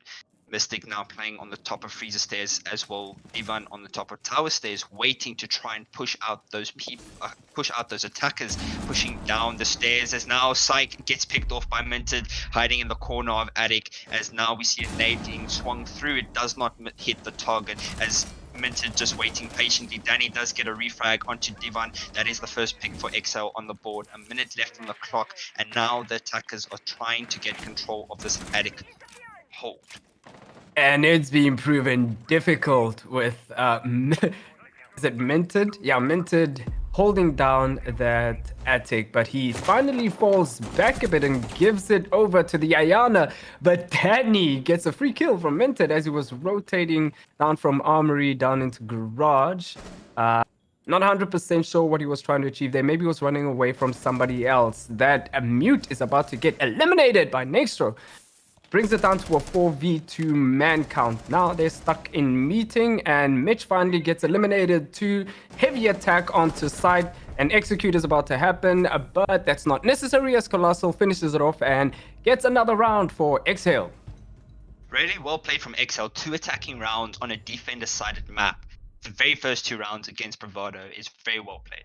Their executes were perfect. Their roam clear was also very perfect. It seemed like Bravado were playing very spread out and not really in areas where they could support each other.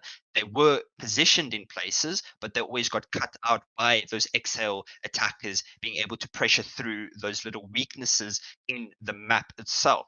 So Bravado, for them, they really need to use this timeout now to try and fix those little issues and bring themselves closer together, or ignore the extended roams completely if it means that they're going to lose too many of their players. But as we all know, attack timeouts from Bravado are dead or a deadly weapon, as every single time they've called the attack timeout, they come back even stronger than before. So we'll have to see what happens next after this timeout has concluded.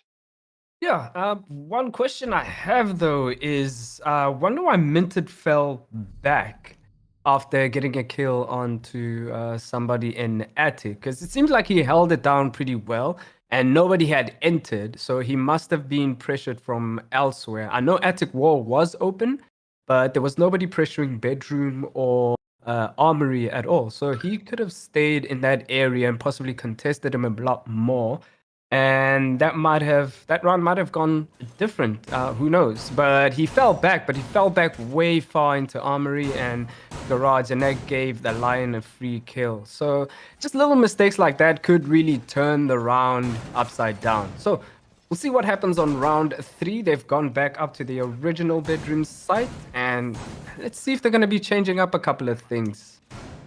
Already it does seem that way, as the Rooney is off of the board completely, and it looks like they've double reinforced off that games wall, so there will not be an extended roam, as the Malusi is also off of the board, same with Olmai. So it's looking back to more a standard default site hold from Bravado, just using that 2 shields being held in attic and in the default kid's bedroom doorway to contest into that trophy and just delay the attackers even more.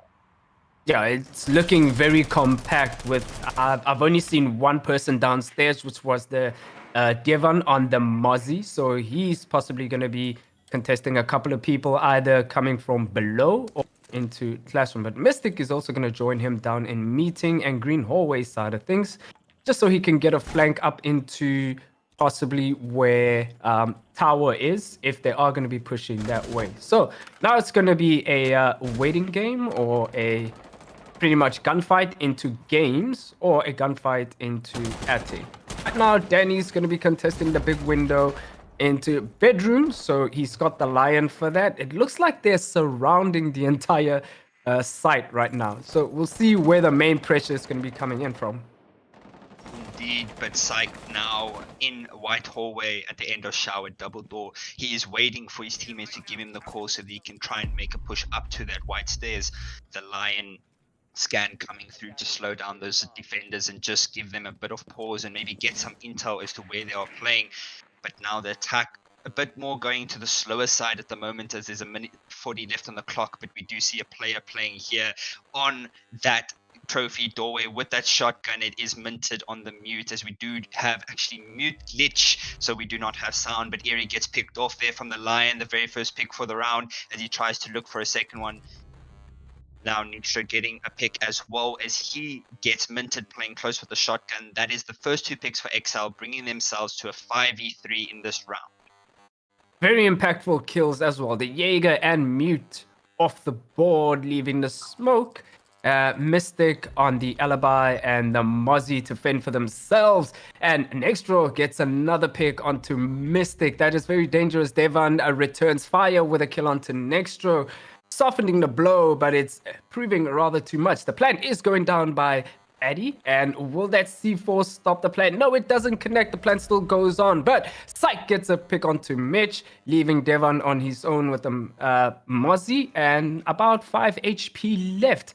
Will he be able to find a couple of players? Right now, he's going to have to be going for the kills, but one bullet will finish him off, and he's going to play calm and collected right now. Just looking for a free pick of sort to work on. It is very winnable, but not as far as Danny goes. Danny finishes it off and gets another round for XL, making it 3-zip. What's going on with Bravado?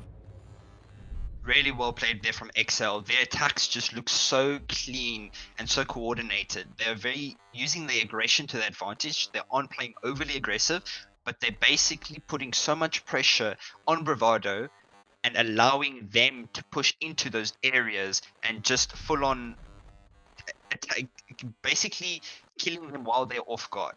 If you see the position where Danny was constantly on that double window, he was there from the very start of the round.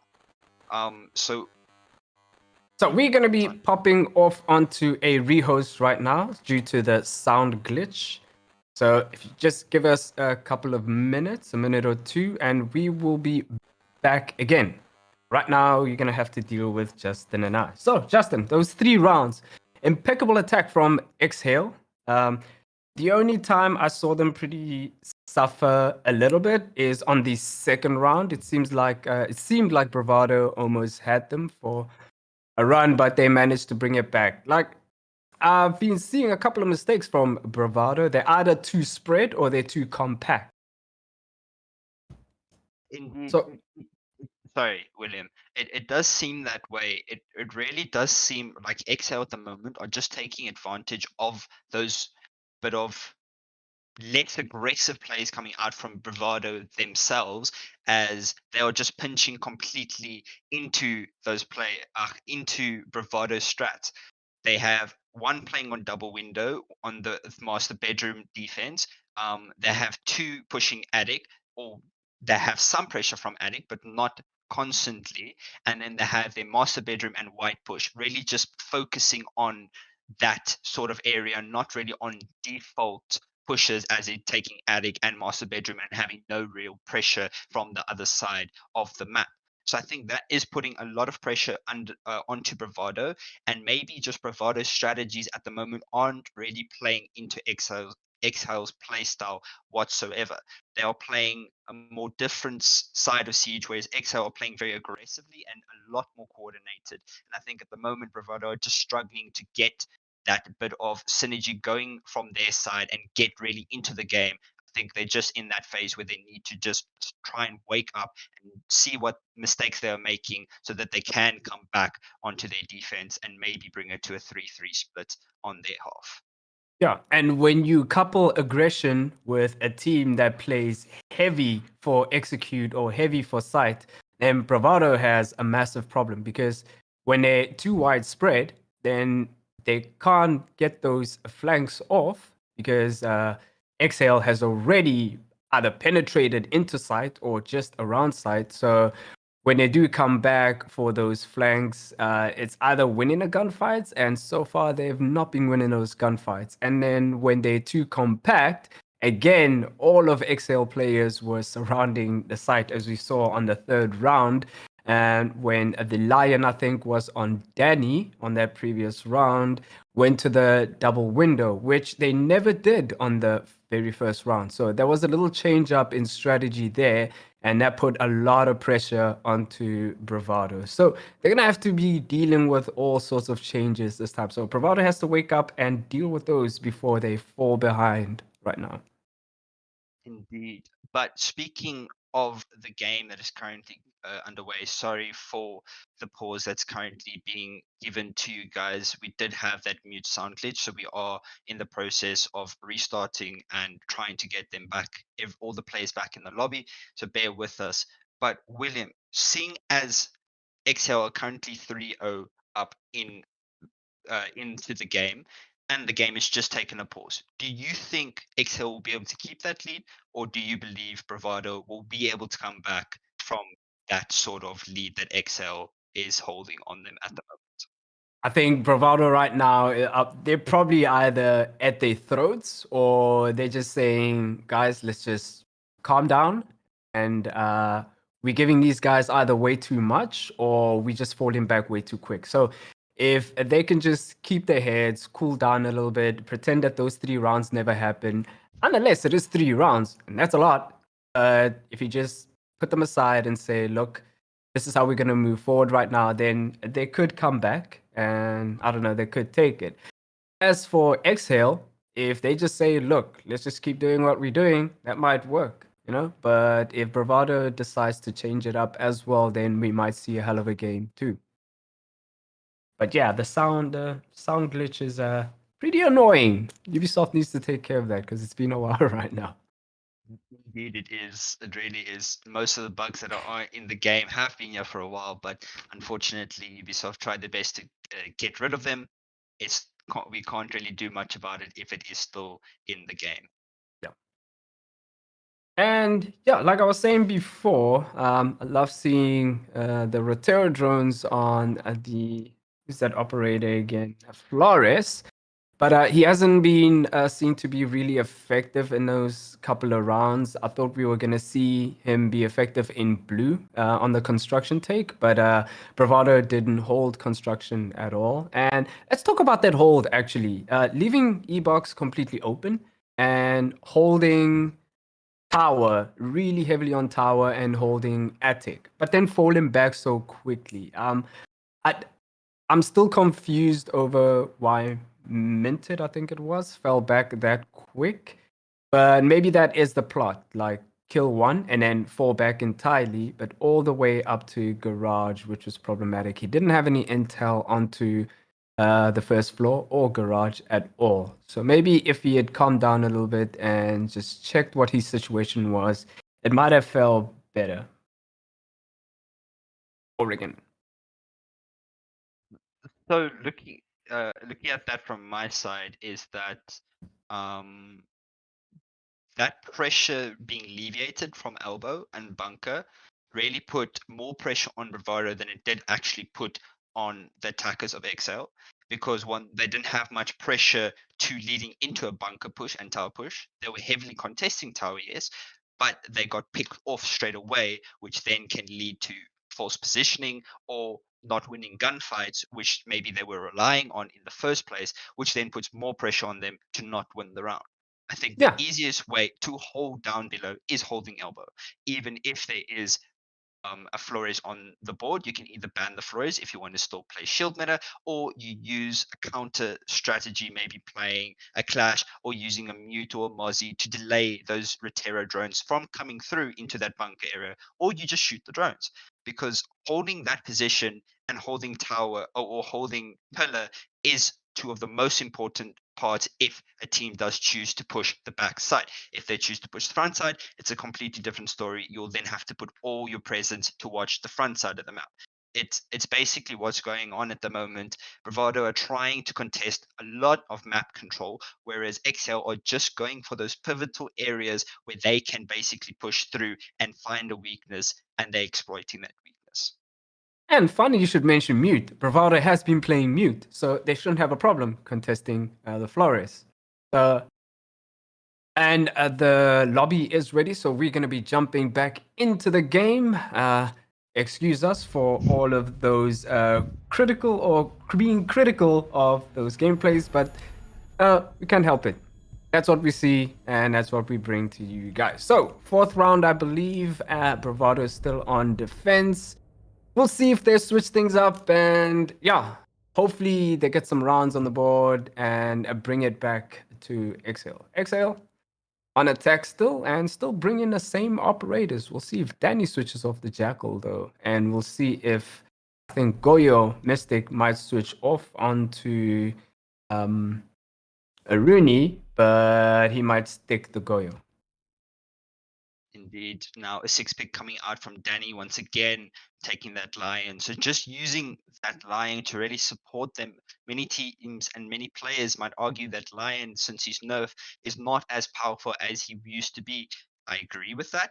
But just having that Lion to really slow down the attackers or defenders, sorry, to one give intel as well.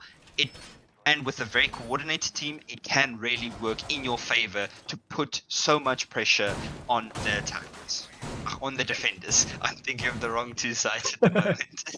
Yeah. And now one of the most important changes that we are seeing is Bravado. Looks like they're going to be holding elbow this time, which is really good to see. They do have the smoke, they do have the mutant, they do have the Jaeger. So that's enough to counter Flores. And right now, XL only has one person with grenades and the other with explosives. So we'll see if they're going to be either pressed for time dealing with elbow, or they're just going to steamroll it as they have been these past couple of attack rounds. If you look at the spawns of the attackers, they all spawn in the very same place and they just run to the other areas because they know, okay, well, they have to set up their drones in that area at the beginning of the round to get that intel from the very beginning. As you see now, the attackers of Exhale are all located in bunker. I believe there is one player outside garage, but the rest of the 4 are sitting here waiting to try and get rid of that shield in the elbow area as Devon gets the very first pick, and that's the Ash that was lurking from the side. As now a Reterra drone eventually comes through, the Mute Jammer did stop it, and now saving the shield, and nades and flashes just coming swinging through. Very terrible utility here management from Exhale as everything is just getting destroyed, and perfect positioning and play here from Mitch to hold that elbow area. And this is exactly what we were talking about in the intermission and what they needed to do, and they're doing it perfectly well. Yeah, Mitch has soaked up a lot of utility right there, forcing Exhale to rotate up to tower and try a different move. But as we all know, if you've wasted a lot of util, all you have left now is your guns to push up, and you still have to clear the util of the defenders. And so far, they haven't cleared out the ADSs, they haven't cleared out the Mute Jammers or the shield in elbow. So this is going to be difficult for Exhale right now. But they are pushing down onto main, and Bravado has realized that as a smoke closes off the construction and blue side of things, and they're going to pivot too and wait for Exhale on the other sides.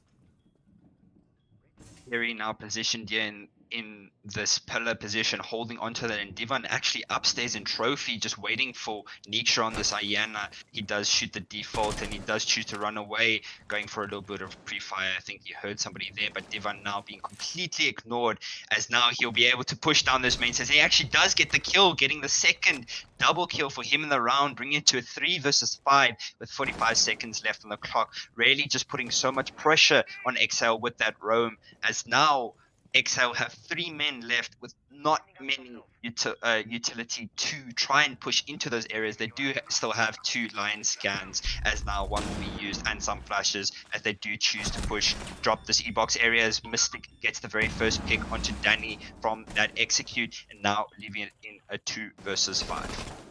Colossal and Paddy left to do the hard work, but Mystic and Devon finishes it off for Bravado. Bravado has finally woken up, and you see the intentions from the previous defenses they were trying to do, and this time it worked out pretty well.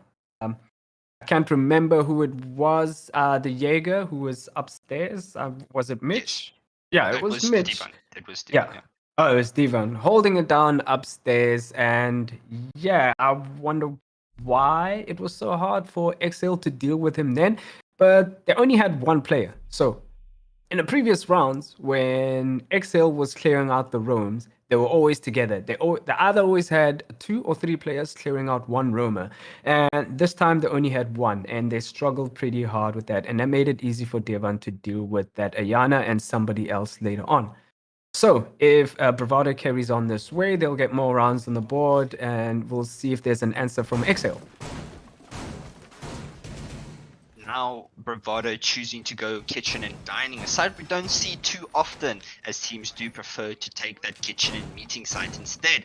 But the easiest way to hold this site is to take control of that small tower push, and to obviously hold the longer angles to really put pressure on those attackers pushing through. We'll have to see how Exhale choose to attack this site, if they will decide to do a back push from meeting and upstairs, or if they'll just push small tower directly and try and put pressure from there. But nonetheless, we'll have to see if Bravado's utility placement is going to put pressure on, or if it's just going to be another story from the first 3 rounds. I'm also interested to see how this plays out, because there's a lot of attention being put on the top floor and a lot of utility there. Nonetheless, they still have a lot downstairs. But Exhale looks like they're going to be pushing meeting and straight into kitchen. Well, they're going to try and get intel onto kitchen. Just make sure you don't shoot that Gemini clone, but it is stopped by the Mute Jammer, which is a very direct counter to Ayana.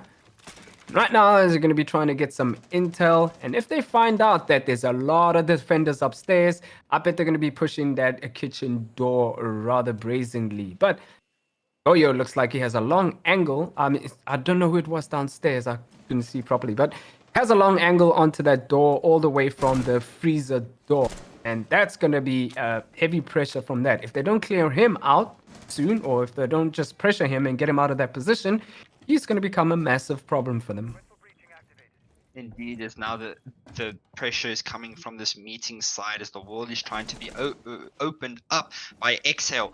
But unfortunately, if you want to go for a meeting push, you do need that top floor control, because if the mute is on the board, you will not be able to get that utility off of the wall whatsoever unless you use a nade from that kitchen door. But nonetheless, then it is still very difficult as Paddy gets the refrag onto Divan and gets the first pick for Exhale. Psych now trying to push from down below to put pressure from that freezer side, maybe go for a flank and put pressure on Mystic as he still keeps his ground here in the security area. Still very good for Bravado as they do still have top floor control and a lot of that utility in the place to delay these attackers. Yep, the lines have been drawn and Psych gets a pick onto Mitch. C4 from Mystic but doesn't connect at all. And Exhale is struggling on that kitchen door. That meeting wall has to be opened up, but they have to deal with that Goyo because he's going to be a problem up there. Psych is on that freezer pressuring at that Mute, and Mute has to reposition. Right now, Danny's just waiting for his teammates and waiting on a call, but Airy has a very long angle onto that door. Minted gets a pick onto Paddy, and Psych answers back with a pick onto Airy, but Danny adds on to that as Mystic gets taken off the board, leaving Minted all on his own from the top floor. He has to come down and finish the job. Right now, he does see the head of Psych, but Psych does take out Minted and getting another round for Exhale. Exhale answering back with another score on the board. Bravado, what's the plan next?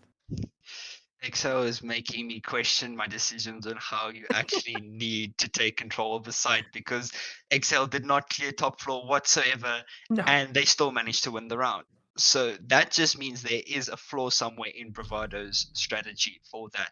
They had top floor control. All they needed to do was put that vertical pressure. There was some vertical pressure in the end, but there was still the ability from that Jackal of Psych to flank up those freezer stairs and put pressure from behind, getting not one, but 3 picks from the flank.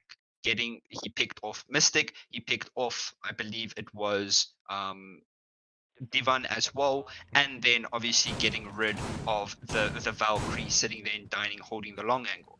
At that point, where's the intel that needs to support that little push coming from behind, the little flanks that will be able to be exploited in the defense strat? So for that just needs to be looked at, but otherwise, Exhale shouldn't have won that round. No, they shouldn't have.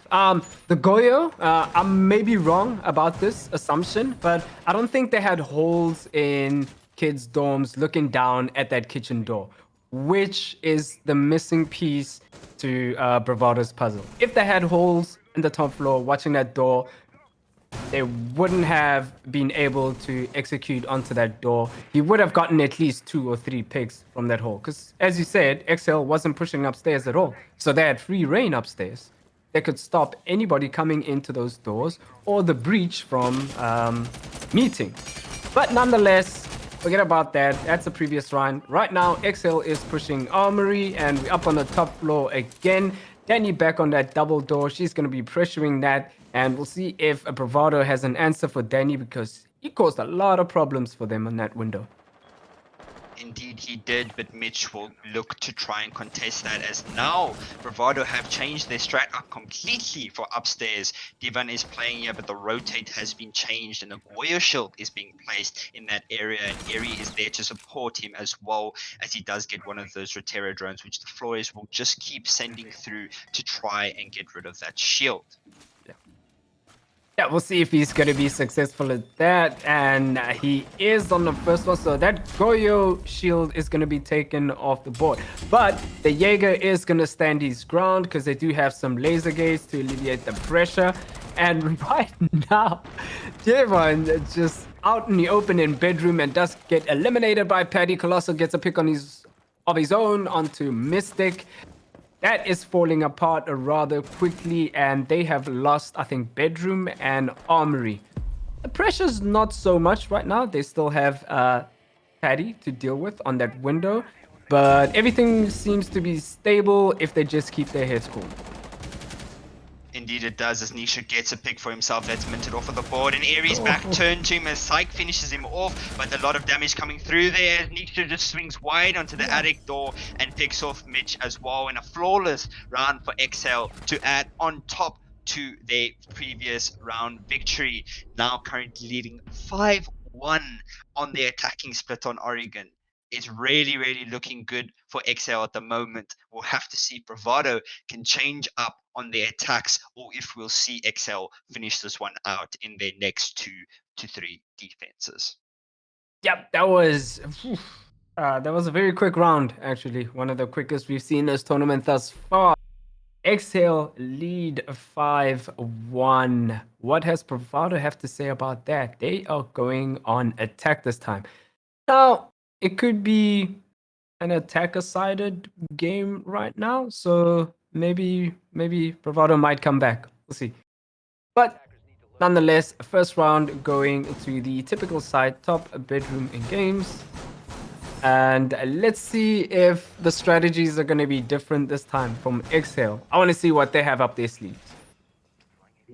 I would also like to see that, as they do have an Ella being played with a shotgun, and obviously that smoke mute combo with an Aruni to add onto it, and then of course the default Jaeger that every strat requires to try and keep those shields in place. It doesn't look like they'll be extending too far into trophy, but more holding from all the way back in kids, as it looks like it, with that shield being placed on the hatch, which is a very interesting strategy that I've not seen from any team whatsoever. So maybe it works out in their favor, maybe it's just lackluster, because that is quite the far of a range, and I don't know which operator they'll be putting in that position to hold.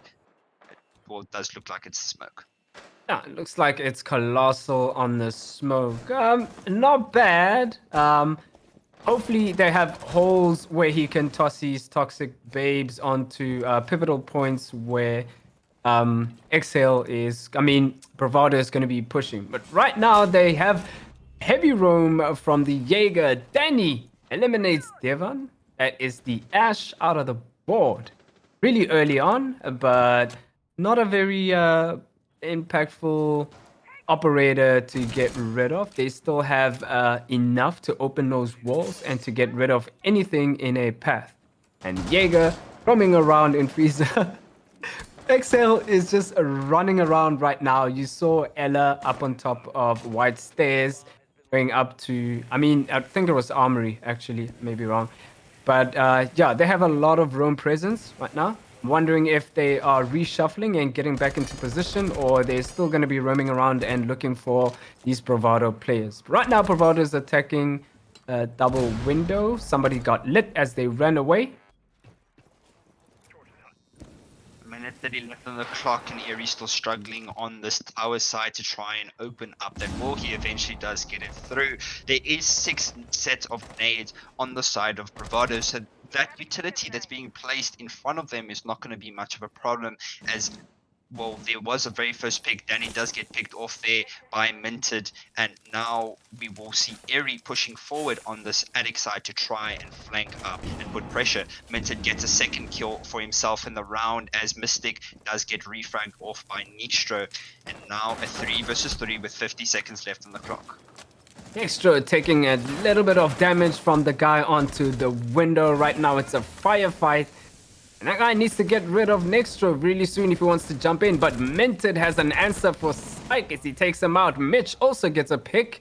And Colossal returns fire. But the attackers win around as Eri closes it out for Bravado. And it seems like it's an attacker-sided match this time. But will it carry on like this? Or will Exhale kind of evolve and shift things around and see what their mistakes were? To be fair, I think Oregon is moving towards that attacker side, or at least for this matchup, just because teams try and hold a lot of that map to try and put pressure on these attackers. but it just doesn't seem like that is really the case anymore, that it works as effectively as it used to do in the past. Or maybe these two teams are just more attacking sided teams than they are defensive sided teams, whereas their synergy and coordination is helping a lot more on those attacks to push into those areas than the defense, where they were very widespread apart.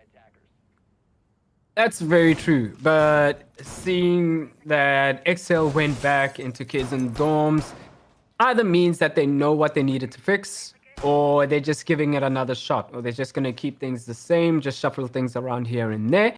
And I want to notice exactly what they're going to be shuffling. So far, it looks like it's the same, covering up attic. Probably have a Jaeger who's going to be roaming downstairs a little bit. Probably one shift is they didn't bring an Ella this time. I think they swapped the Ella for a Wamai. Yeah, so we'll see how that works out once we see the complete setup and where the roamers situate themselves. Indeed, and there was a 6-pick or a swap for Bravado on their side. They do not have the Maverick anymore. They do have that Hibana this time instead. So that mute will be able to put a lot of pressure on those walls. As Niksha gets the very first pick onto Minted with a pre-fire spawn peak onto that street side spawn, and that's the hard breacher, or the primary hard breacher, off of the board, and the player that did get the 3 previous kills in the previous round to really support those entries to go through in their favor. So it's all up to Eerie now, as he has to rotate to get the diffuser and open up that master bedroom door. Yeah, it's gonna be a lot harder this time. I wonder if they Bravado actually switched up their operators, thinking that Exhale may have gone downstairs. That's the question that will never be answered. But Mystic did get a pick onto Danny, I believe, making an even man count right now. Right now, we're at a standstill with the Ayana downstairs trying to deal with this smoke.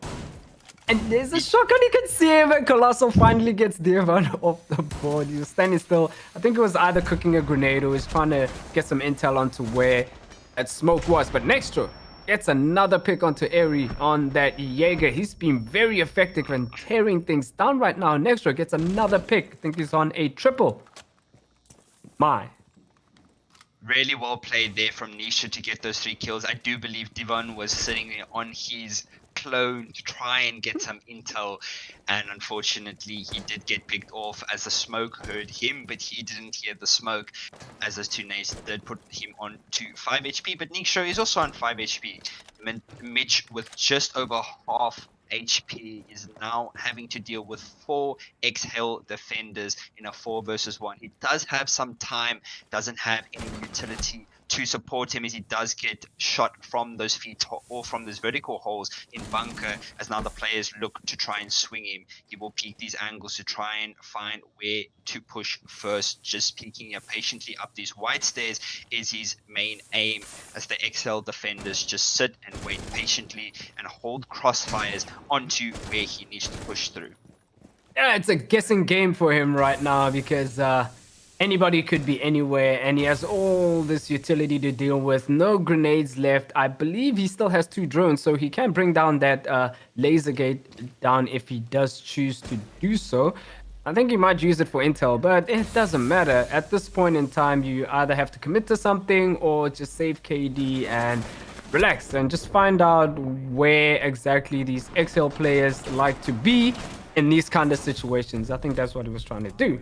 Nonetheless, the defenders do get around, and Exhale flies away with the scoreboard right now. Bravado is struggling right now, trailing behind Exhale. Score currently 6-2 for Exhale, as they are on match point. 1 more round is all they need to win up this match from and take it into their favor, winning the very first match in their pool, as Bravado have to win 4 rounds on attack in a row to try and take this to overtime. Will they be able to do it? We don't know. We'll have to wait and see if they can pull it through, if they can get that bit of momentum, and they do have the potential to do so if they can just fix where they're trying to push through and maybe just get one of two of those earlier picks like they did in their very first attacking round, which they did end up winning. Yeah, Exhale's aggression is kind of a stop and go kind of aggression, I've noticed. They kind of get aggressive and then they slow down considerably a lot. And then they pick it up again with the aggression and then they slow down again. I think that's tripping up Bravado a little bit because they don't know how to deal with that sort of aggression so far. I mean, they were aggressive in the first couple of seconds of the round and then they just waited for Bravado to get into position. Then they got aggressive again on them and they just chilled back and waited again. So we'll see if XL is going to continue doing so in this round. This match point, and as you said, Bravado has to win every single round from here on in a row. See how they deal with that. There is a clash on the board. I believe that clash is either going to be playing in the laundry side of things or might be in a tower. Looks like it's going to be in tower just to pressure anyone who decides to rotate onto big tower and rotate down. But it's looking like a freezer take right now. Doesn't look like anybody's going to be pushing onto elbow just yet. Just yet. We'll have to see if they decide to rotate their push later, but so far it does look like they're trying to gain control of that main stairs and freezer push. Well, XL found out about this and now they've rotated all their players to go and contest that as Nisha comes up with a flank. He does spot out Diana, takes a shot, just does a bit of damage, but Airy there to get the pick onto Nisha, just watching his teammates back and get the very first pick on the round and bringing Bravado to a 4 versus 5. It is still 2 minutes left on the clock and that clash is still on the board with a lot of utility in play on XL's side. So XL can still try and hold this one out, but for Bravado they really need to take control of this freezer area and get rid of this clash. HP does get taken off of her as well. 2 players are pushing through and a nade comes swinging through as it down. The clash as Mystic finishes him off, and well, that's what I wonder as well. Where are those ADSs? I do believe some of them were placed to hold control of that elbow and blue area. Okay, but I mean, they had enough time to, unless the Jaeger was roaming, and I'm gonna swallow my words, the Jaeger was roaming and died super early, so yeah, the ADSs were there. Shotgun from Cypher. Avery wins that one. I don't know how, but he does push onto a main and laundry. The plant is going to be going down next to that connector door. Everybody trying to rotate into position, and Mitch gets a pick onto Colossal. The plant is down. Everybody's pushing. Minted finishes Paddy off, and Bravado has just turned the dial up a little bit. Indeed, they have a very well executed attack there from Bravado as they do take their second attacking round. They do still need 3 rounds, however, to try and take it to overtime. For XL, they will reattempt that laundry and supply room defense to maybe see what they can change up to try and stop Bravado dead in their tracks. Maybe they'll go for a bunker push once again, or swap it and change it and keep with their laundry attack because that is what worked for them. Yeah, I don't know. I think XL is going to be ready for this one, so we just might see a construction push after all. But I mean, with that Bravado, as they took that round, I have a sneaky suspicion they might be going for another freezer and laundry take. But that question will be answered soon enough. And right now, I think the Jaeger might stay back a little bit just to check where they push from. And hopefully he does that just so he knows when to switch his util. Or he just might go for that roam and just try to deal with that pressure anyway. Similar setup as the previous round for XL, as they don't have the clash anymore. Danny has 6 picked off of that operator and playing the Ella instead. Doesn't have an extra shield. Instead, they have 6 sets or 6 pieces of barbed wire, 3 sets on the board for them. Maybe just to delay a bit more on their defense. and we'll have to see if that really supports them. I don't think barbed wire will put a lot of pressure on the attackers, but it does look now like Bravado are going for the similar attack once again, trying to get control of that freezer and mainstays push. There will be a lot more defenders this time to contest it, as Jaeger is playing all the way in meeting kitchen here to contest this dining push, and there obviously are the players playing upstairs contesting as well. Now, this is going to be a bloodbath upstairs as Nextro has to deal with about 2 or 3 attackers from up there, and he is on the mute. C4 goes early, doesn't connect with anything at all. He does fall back, which is probably a wise move. He has all his HP and he's all the way on the top floor. Just give him the top floor and a rotate down and let them suffer again on the floor below that. And that's how a roam is done, ladies and gentlemen. Just waste time, fall back, waste time, fall back again. But Danny's not gonna have any bit of it. Does hear the footsteps of the ace, pushes out.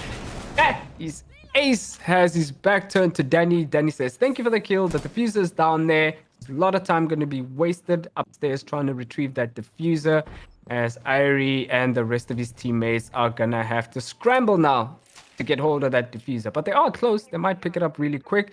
But Danny is going to have some answers for them.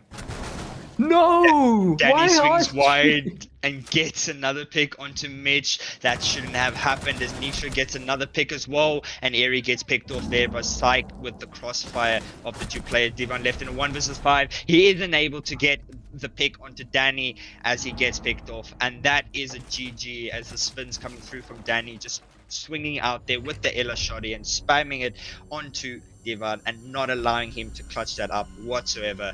And whoa, it was another flawless victory for Exhale on that round, and they took the map 7-3 against Bravado. I don't think any of us were expecting it, just because of what Bravado are really made of.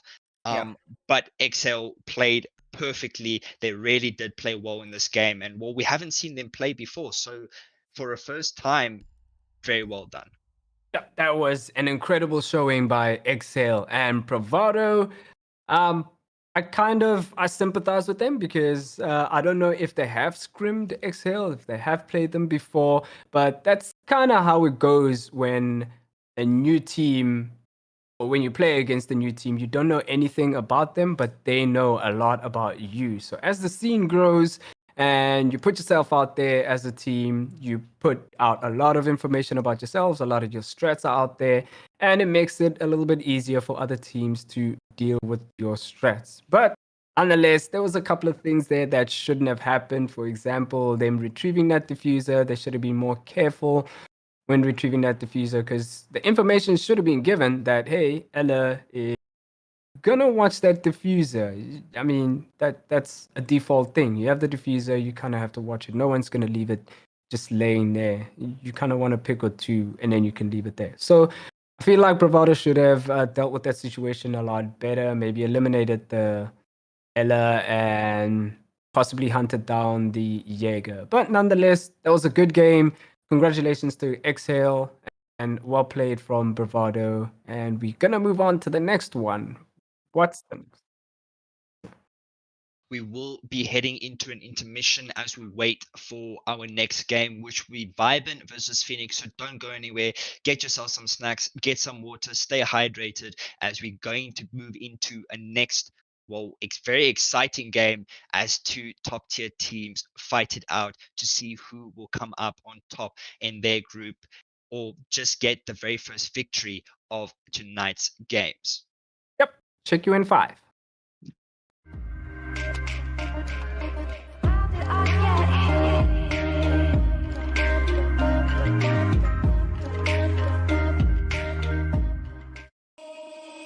Baby, wait, I know that you're afraid, but it'll be okay if you just stay with me, and we can run from here, and we can disappear, and they won't find us where we are going, dear. So baby, hold on to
You're the night sky trying to make me see your stars. But the dark gets so lonely. Now I see violet, I can feel silence. And the dark's all that I see. When your stars are burnt out and your heart makes no sound, I'll find violet in your eyes. You'll always be my night sky.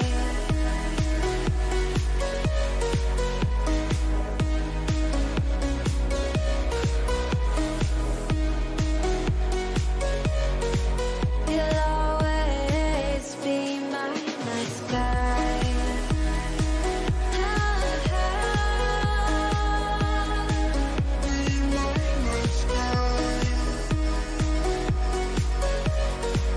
You'll always be my night sky. You're the night sky hiding behind dark gray clouds. I can't figure you out now. I see your blue. There is so much cold in you, and the silence is so loud when you go. I just stay dancing with my shadow all day. Watch the time. I can't find the point where our two paths align. But you're the night sky. I'm trying to see your stars, but I always fear the dark. Now I see violet. I can feel your silence. You always feel so far when your stars have burnt out and your heart makes no sound. I'll find violet in your eyes. You'll always be my night sky.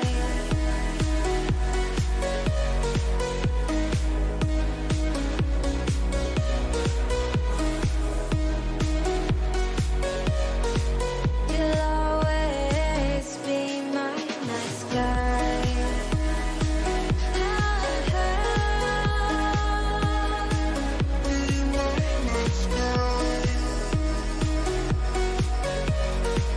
You'll always be my night sky.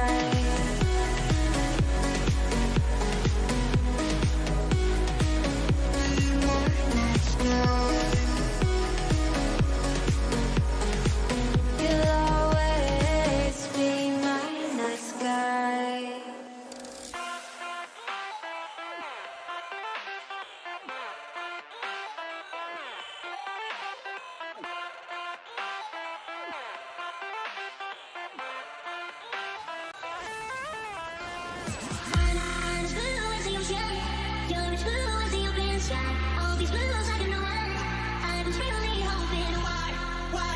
You and I don't together like we can change the weather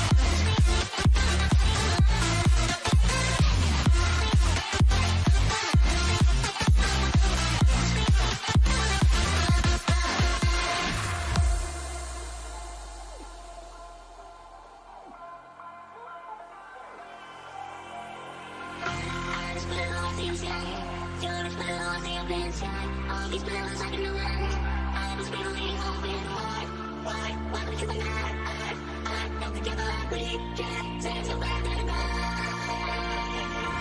I'm as blue as you shine, you're as blue as the open sky. All these bills I can know I was really hoping why would you and I don't together like we can change the weather tonight.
I live inside my own world of make-believe. Kids screaming in the cradles, profanities. I see the world through eyes covered in ink and bleach. Cross out the ones who heard my cries and watched me weep. I love everything. Fire spreading all around my room. My world's so bright, it's hard to breathe. Welcome back, ladies and gentlemen, and this is WLE. I am William, or Will Phoenix, and next to me is Justin. Hey, dude, and we're back for the third match. How's it going, Justin? Good in you, Phoenix, William. How are you doing Pretty tonight? good. Pretty excited, and pretty amazed, as we saw from the previous match, Bravado getting beaten by Exhale. Yeah, a very big upset, but well deserved from Excel as they just played so much better than Bravado in that matchup. Their synergy was there, their coordination was there. It looks like they were a lot more prepared. Bravado had a bit of issues here and there, but hopefully they can come back stronger in their next two games that they have to play in the following group stages. If you guys don't know how the tournament format works, it will be group stages for this weekend or for until tomorrow night. So today and tomorrow will be the group stages to play off for the seeding games for the playoffs, which will start Sunday morning and continue for next week, Saturday. Tonight's matchup, the final matchup for tonight is Vibin versus Phoenix. Two very strong teams, two teams that we saw perform very well, number 1 and 3rd place of the ROG Invitational, the previous tournament that was run in South Africa. If we can see some stats on them, as you see, we'll see on the board, these stats are all the stats that were played from previous WLE tournaments. So if you have not played in a WLE tournament before, your KD on the screen will be 0-0, but Vibin's stats looking very good. Everybody has a 1.0 KD and above. Kaiko with a 1.9 K or 1.09 KD. Koza with a 1.27. Sandals with a 1.09. Figure with a 1.40, and Dr. Dropshot with a 1.39 KD. Yeah, so a pretty solid team there. Everybody pulling their weight in terms of kills, but sometimes KD isn't everything. And looking at Phoenix's stats, as Justin mentioned, they haven't played in the WLE tournament, so we don't have any stats on them. So their stats will be picking up from this tournament right now, except for AML, who's sitting at a 1.01 KD because he participated in one of the WLE tournaments. So as you can see, the rest on 0-0, and their stats will be picking up from this tournament. I hope all the players are ready in their lobby as we're going to kick this match off onto Villa, my favorite map. So, Justin, I guess I am going to be supporting Phoenix. Not just because my name is Phoenix. Very biased indeed, ironic. But yeah, I think for this matchup, I'll be going with Phoenix. I believe Phoenix will win, but I will support Vibin for this matchup because I do believe that their new roster has a lot of potential. Their previous roster did really well as well, winning obviously the 100,000 Rand tournament that was played out. But in this matchup, obviously a new roster means new synergy, which might mean a bit of lack of practice from some teams. Phoenix have stuck together. This is the same roster that played in the previous ROG, so they have been participating with each other, whereas Vibin have been hosting trials for the past, let's say, 3 to 4 weeks to replace their player Eli that unfortunately left the ZA Siege scene. So Kaiko being their new addition, still a very good player, but we'll have to see how he plays out in this match.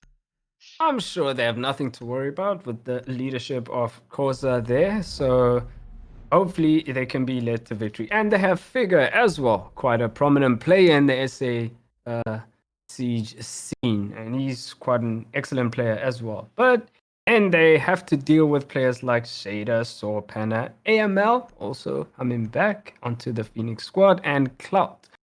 And switching over to the ban phase right now, we see Thatcher, normal ban, a Jackal, normal ban, Kaid, a bit of a normal ban, and a Mirror, also a normal ban. Especially in Villa, Kaid, especially, and Mirror, quite good bans in Mirror because, Mirror can cause a lot of damage. Actually, Mirror can cause a lot of damage in almost every single map. But Kaid is always a problem to get rid of those claws.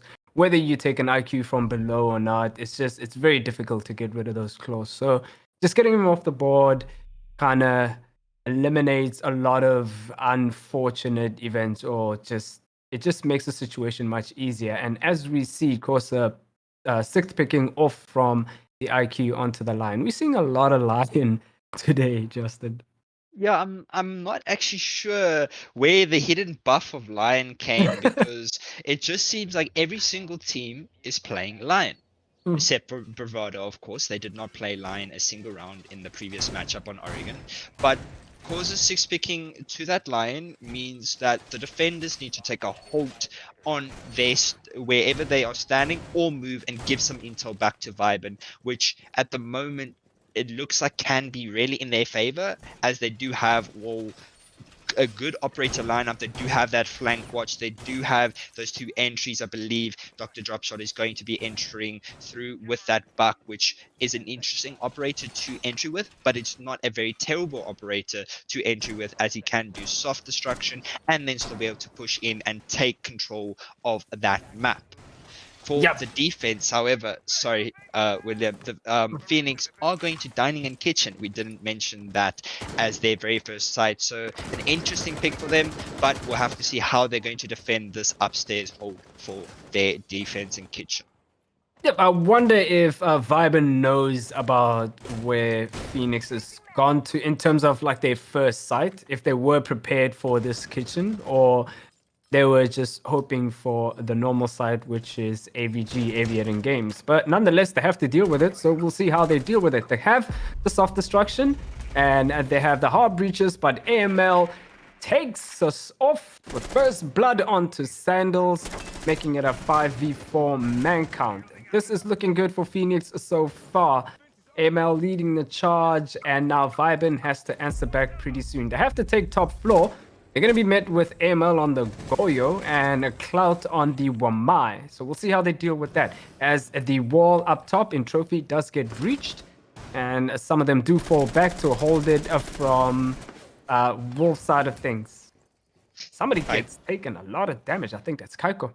Yeah, Kaiko being put down to 15 HP. I'm not sure from where. I believe it was from below as he got pre-fired, or from Astro Stairs, but Figure now trying to pre-fire as well as he is on 55 HP. The defenders here of Phoenix positioned in very good places to try and flank and retake this top floor as they just sit and wait for the attackers to make a move. Drone gets spotted out by Shadir. He's trying to fetch it as a player will peek from behind. That is Causa with the DMR of Lying. Gets the very first pick and drop shot, adding onto it. That's Cloud and Shadir off of the board. Now with 3 versus 5. Kaiko is low on HP, but he still has those nomads in his pocket to try and stop these flanks coming out at him. AML does spot out a player. He spots out another one as he picks off Kaiko, finishing him off. Eventually spots out the buck of Dr. Dropshot. Does take off some damage from him as Saul gets a pick onto Figure. Trades 1-for-1 coming through from these players now as in a 2 versus 2 situation. 40 seconds left on the clock. The Lion and the Buck, the last two remaining defenders, as Causa tries to push through this memorial hallway to try and pick off a player, as Dropshot still does some vertical pressure to try and move those defenders out of their positioning. But now Panda throwing those toxic babes, and this mute is going to be waiting for Dr. Dropshot, and Panda also finishes Kosa off, and that's a round for Phoenix. Damn, I thought that was going to go Viben's way as they were making strides in that attack and eliminating everyone, but that's a good round for Phoenix and an unfortunate round for Viben. They almost made it back. But yeah, not a lot to, well, there's quite a lot to actually dissect in that round, especially on the top floor side of things. My question to Phoenix was, why wasn't there a call given to the Goyo, to AML, to support the guy on top of red? Nonetheless, AML did stay safe and he managed to get a pick onto, I think, 2 more players. Correct me if I'm wrong. But he was eventually eliminated by drop shot on the buck. Yeah, it is a very weird one, but from Vibin's side, a questionable thing is that they allowed those 2 players to stay in those areas. So where was the droning to get that intel on them, especially on JML, on that Goyo sitting in that wolf area? Surely a drone must come through there to double check and make sure that there's no player playing there, or even slap up an air jab onto that trophy door so that those flanks can't come through either top landing or into that wolf trophy area. So some minor mistakes from both teams, but nonetheless, Phoenix came up on top because that flank above was allowed to put pressure onto those or onto those attackers as they tried to push through, and then the 2 players on site just held their own and were able to clutch it up in the end. Yep, and right now, Phoenix is going to the normal bomb site that everybody is used to as their second choice, which is Aviator and Games. And it looks like a Vibin is going to be attacking from the bedroom side over. And that's a good call from Phoenix because they didn't reinforce that study wall. So I don't know if Vibin might spot this and take advantage, but Cross with an incredible shot onto AML, and that is the Banshees, the Malusi off the board, but the Banshees are still around though, and Shader is left on red stairs to try and take that pressure from that wolf window.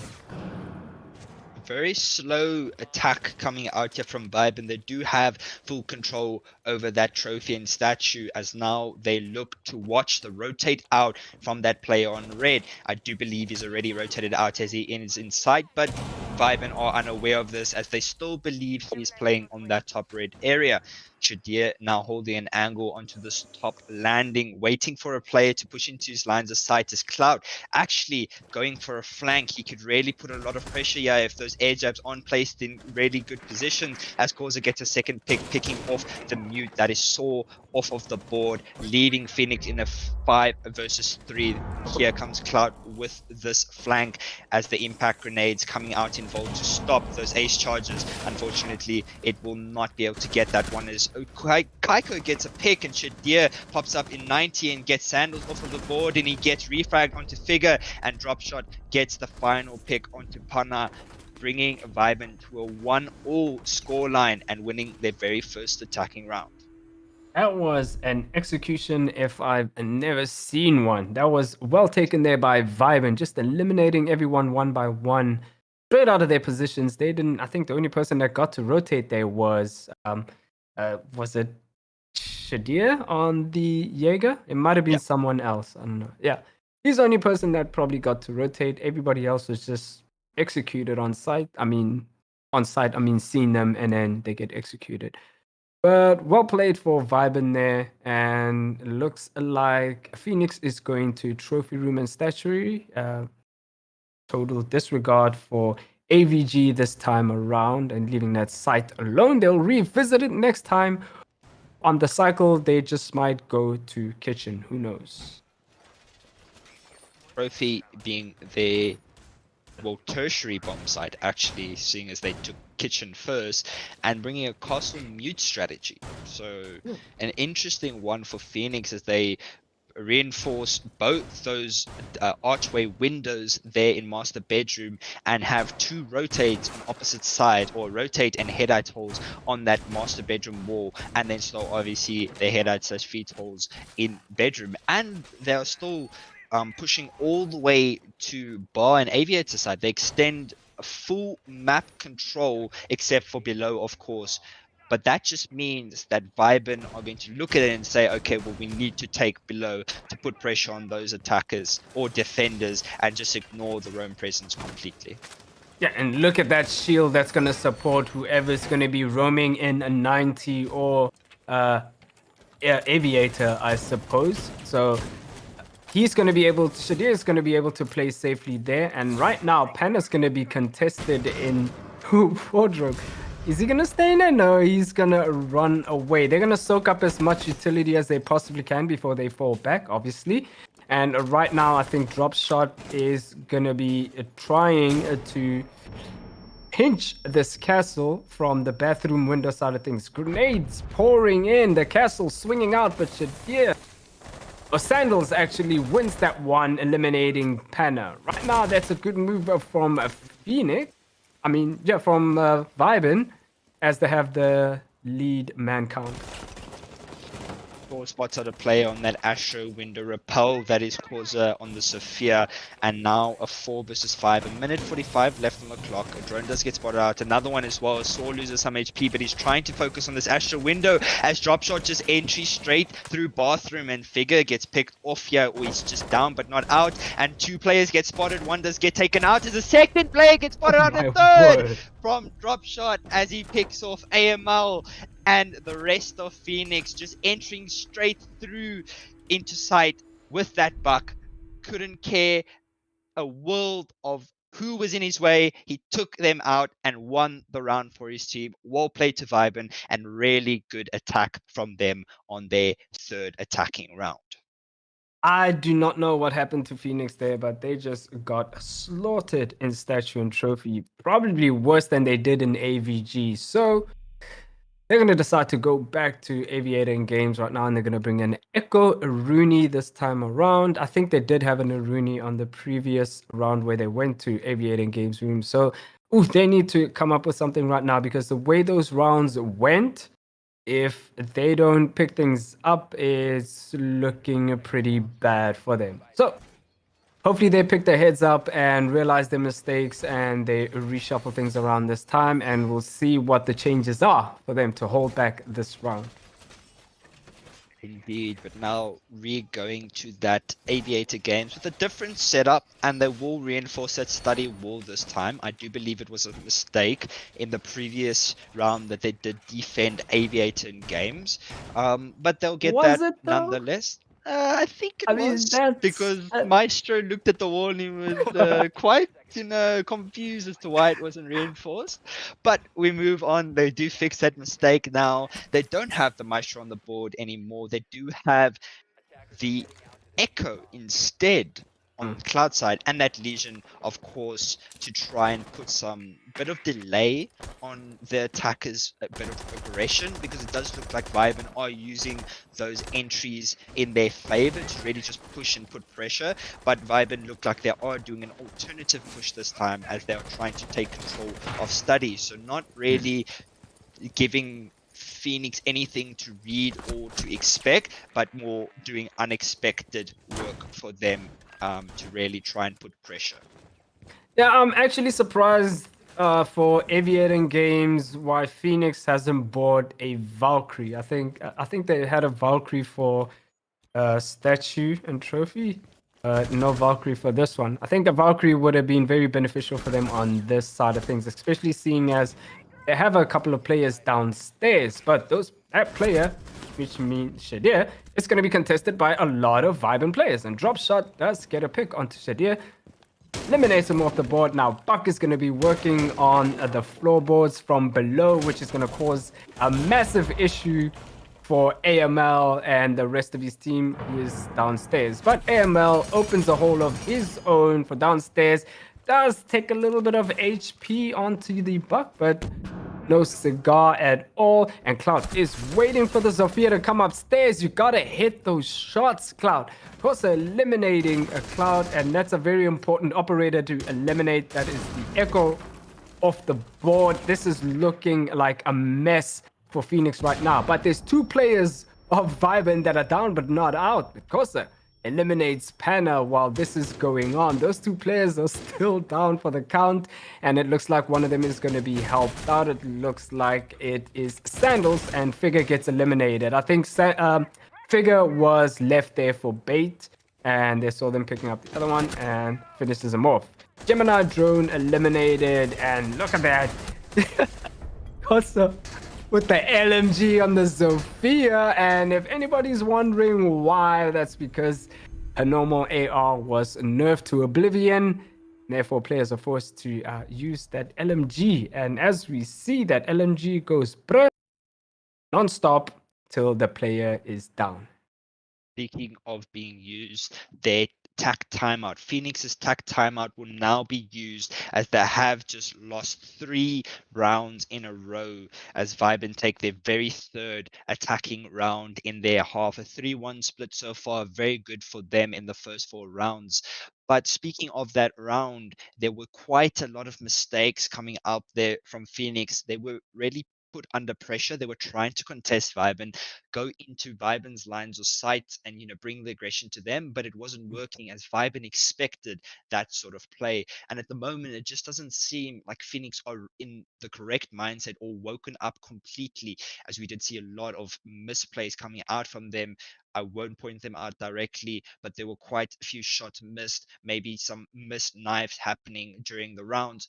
But those are small issues that need to be resolved so that you can play properly. So for this round, we do see Phoenix going back down to dining room and kitchen, which is the only site that they did win, and it is the offsite on Villa. So we have to see if Vibin can change their attacks and if Phoenix can keep their defense up so that we don't see a 5-1 split or a 4 or a 5-1 split, at least see a 3-3 or 4-2 split for them on their half. Attackers need to locate. True indeed. Yeah, kitchen is a very kind of a deadly site to attack because of all the stairs and flank routes that the defenders can take, especially the one going into pantry. Then you have the aviator stairs, then you still have red stairs, and you still have 90, and you still have above to deal with. And sometimes players do utilize that bottom art storage floor. So this is a very intense site to take. And as for Phoenix, I was quite surprised to see that Echo challenging people on main stairs.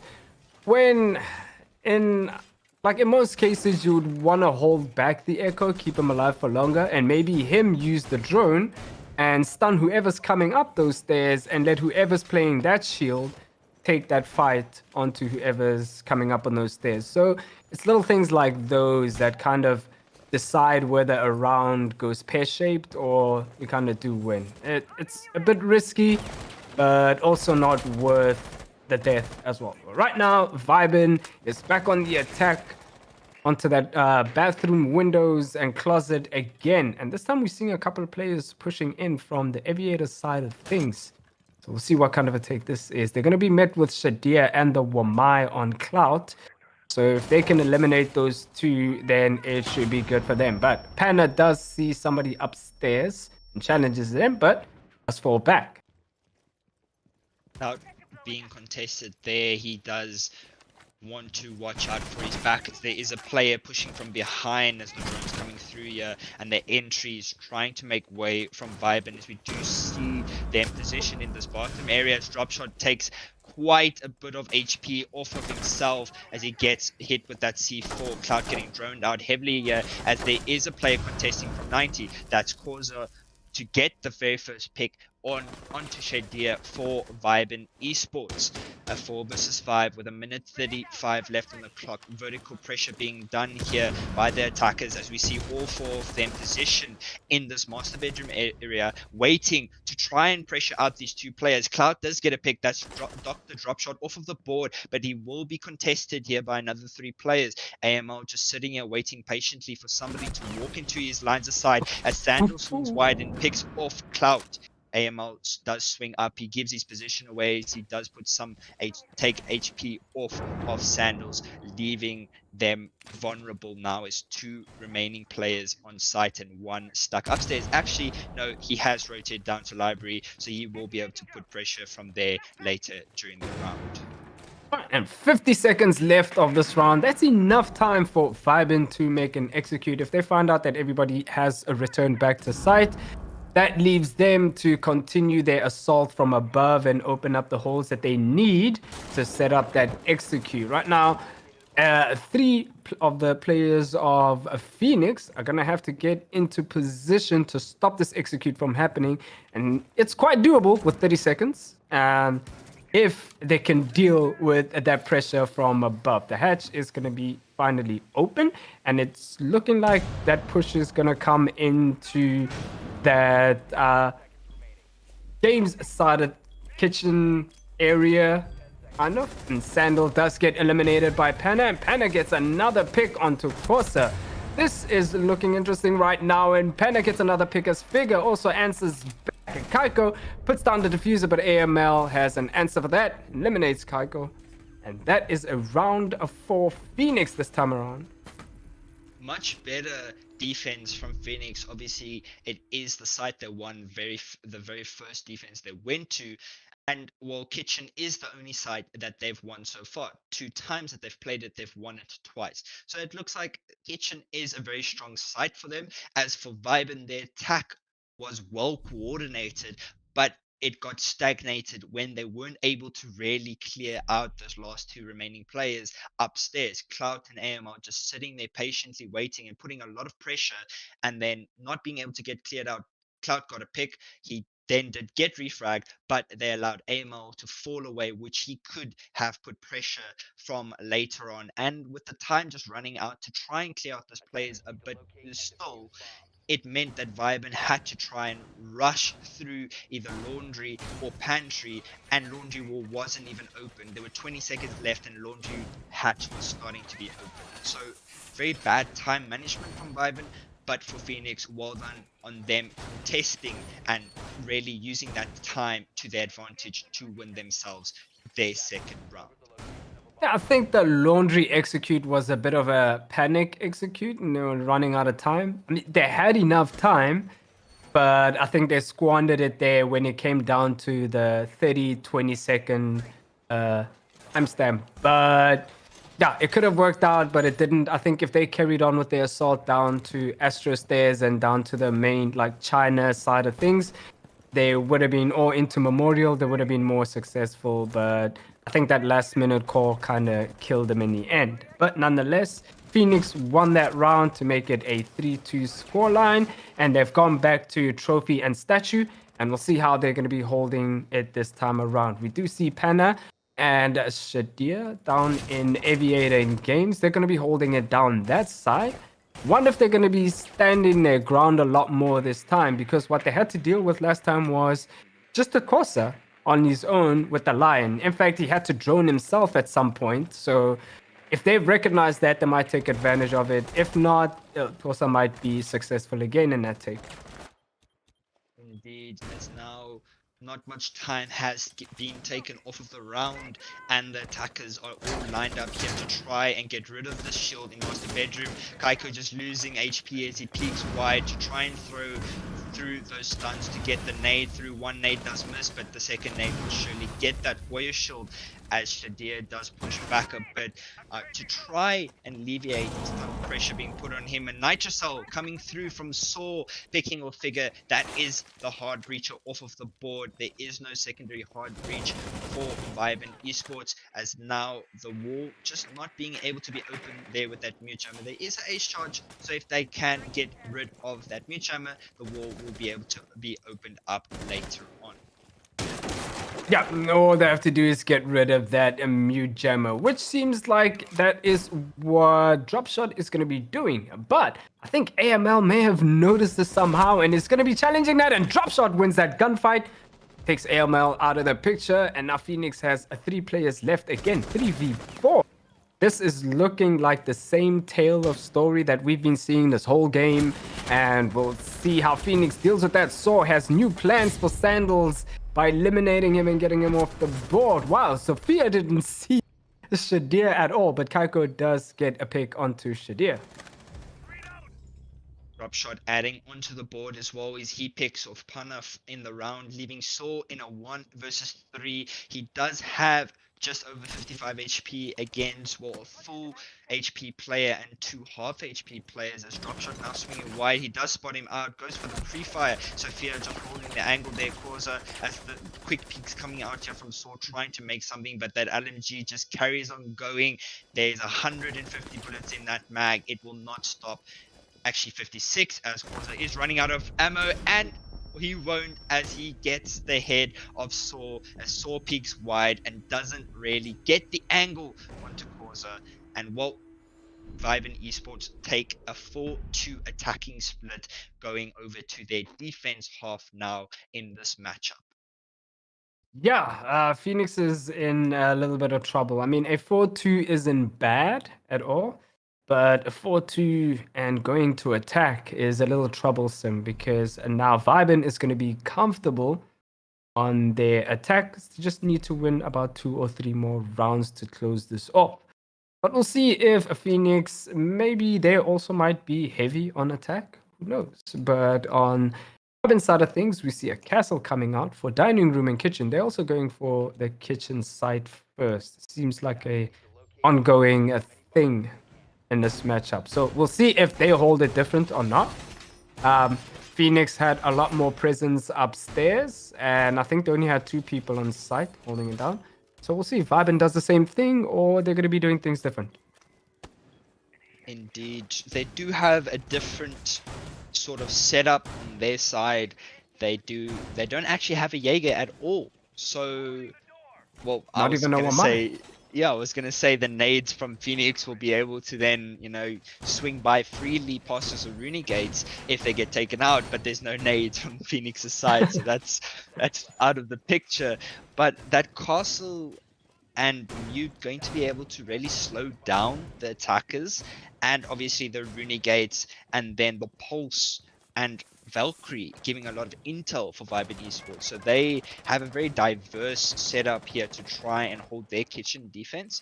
But we'll have to see how Phoenix decide to attack this, as they also have a very diverse attacking lineup to try and take this site. This is a very heavy intel round, and Drop Shot gets a free kill onto AML. That's very unfortunate for AML going on to the drone. But yeah, you gotta be in cover somehow. But he thought he was safe, but you're not, buddy. But now they do know that there is a pulse. And yeah, those intel operators are gonna be so useful this round, it's not gonna be funny. I mean, Valkyrie and a pulse? That's a lot to deal with, especially the fact that you don't have an IQ selected. That is going to cause a lot of problems. A C4 might be being drawn out here. No, it doesn't use the C4. It uses the UMP. That doesn't hit anything from there. He still knows where the player is, trying to guess where he might go. Right now, he does spot 2 of them. This is going to be a dance. And he's on him, but he hits the metal bars. Oh my god, he must be complaining right now and just shouting at those metal bars. We all hate metal bars, And that is it for that encounter. Very interesting, but that is over, and nobody ended with a kill or a death. I'm very confused about that encounter with the Pulse and the Nomad. There was still a C4 on the board.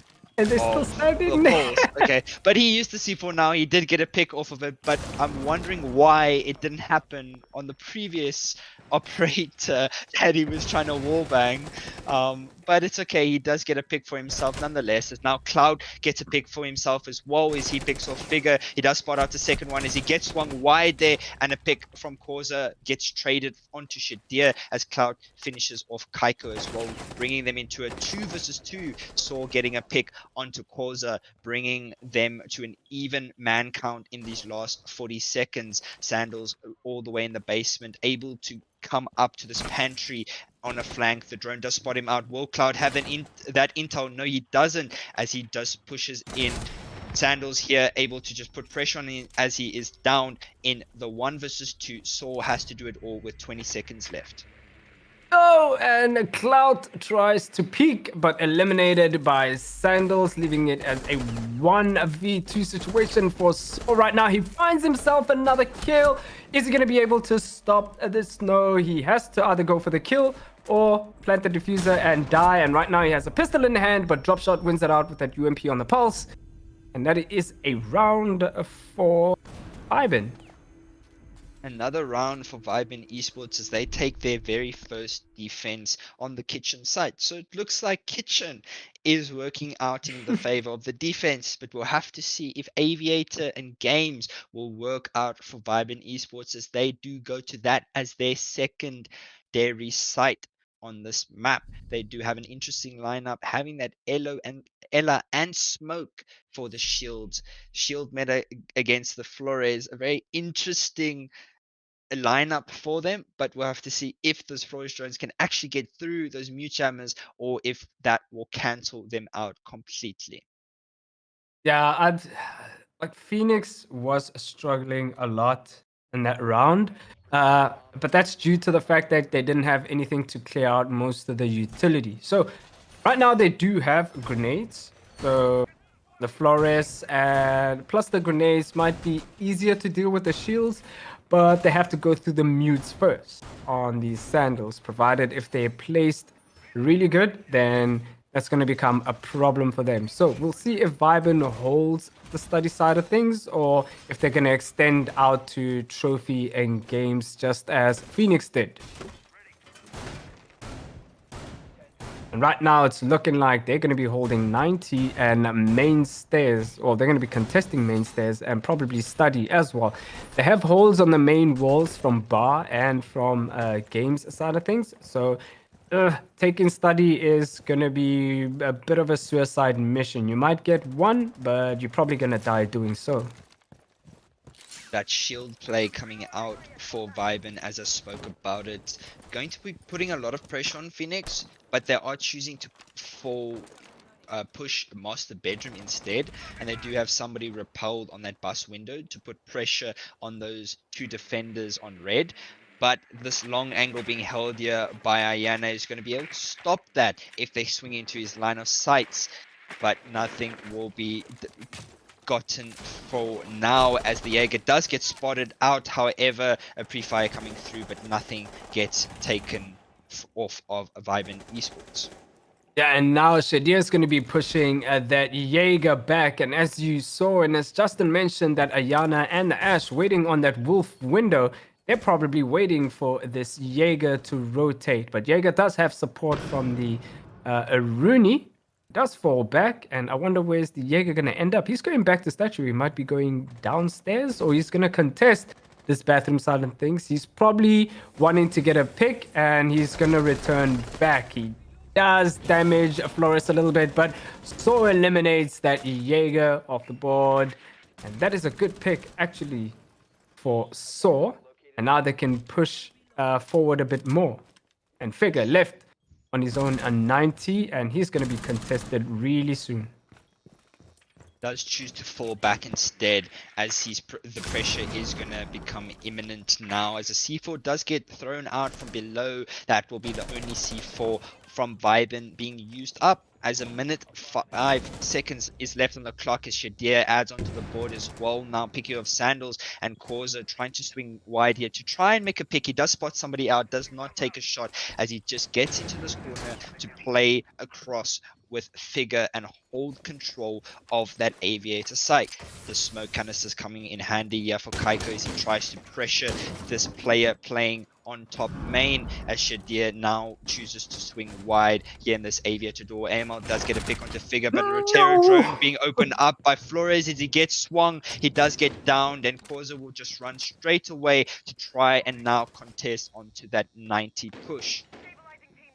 That was very unfortunate for Saw as he got onto his Rotero drone, and Causa took advantage of it, and Toxic Canisters finish Shader off. But the plant is going to be going down if somebody doesn't stop it, but Cloud does finish Kaiko off, and Kaiko gets somebody. Oh, that was Panna on the Toxic Babe. The plant does go down again. Causa might challenge this.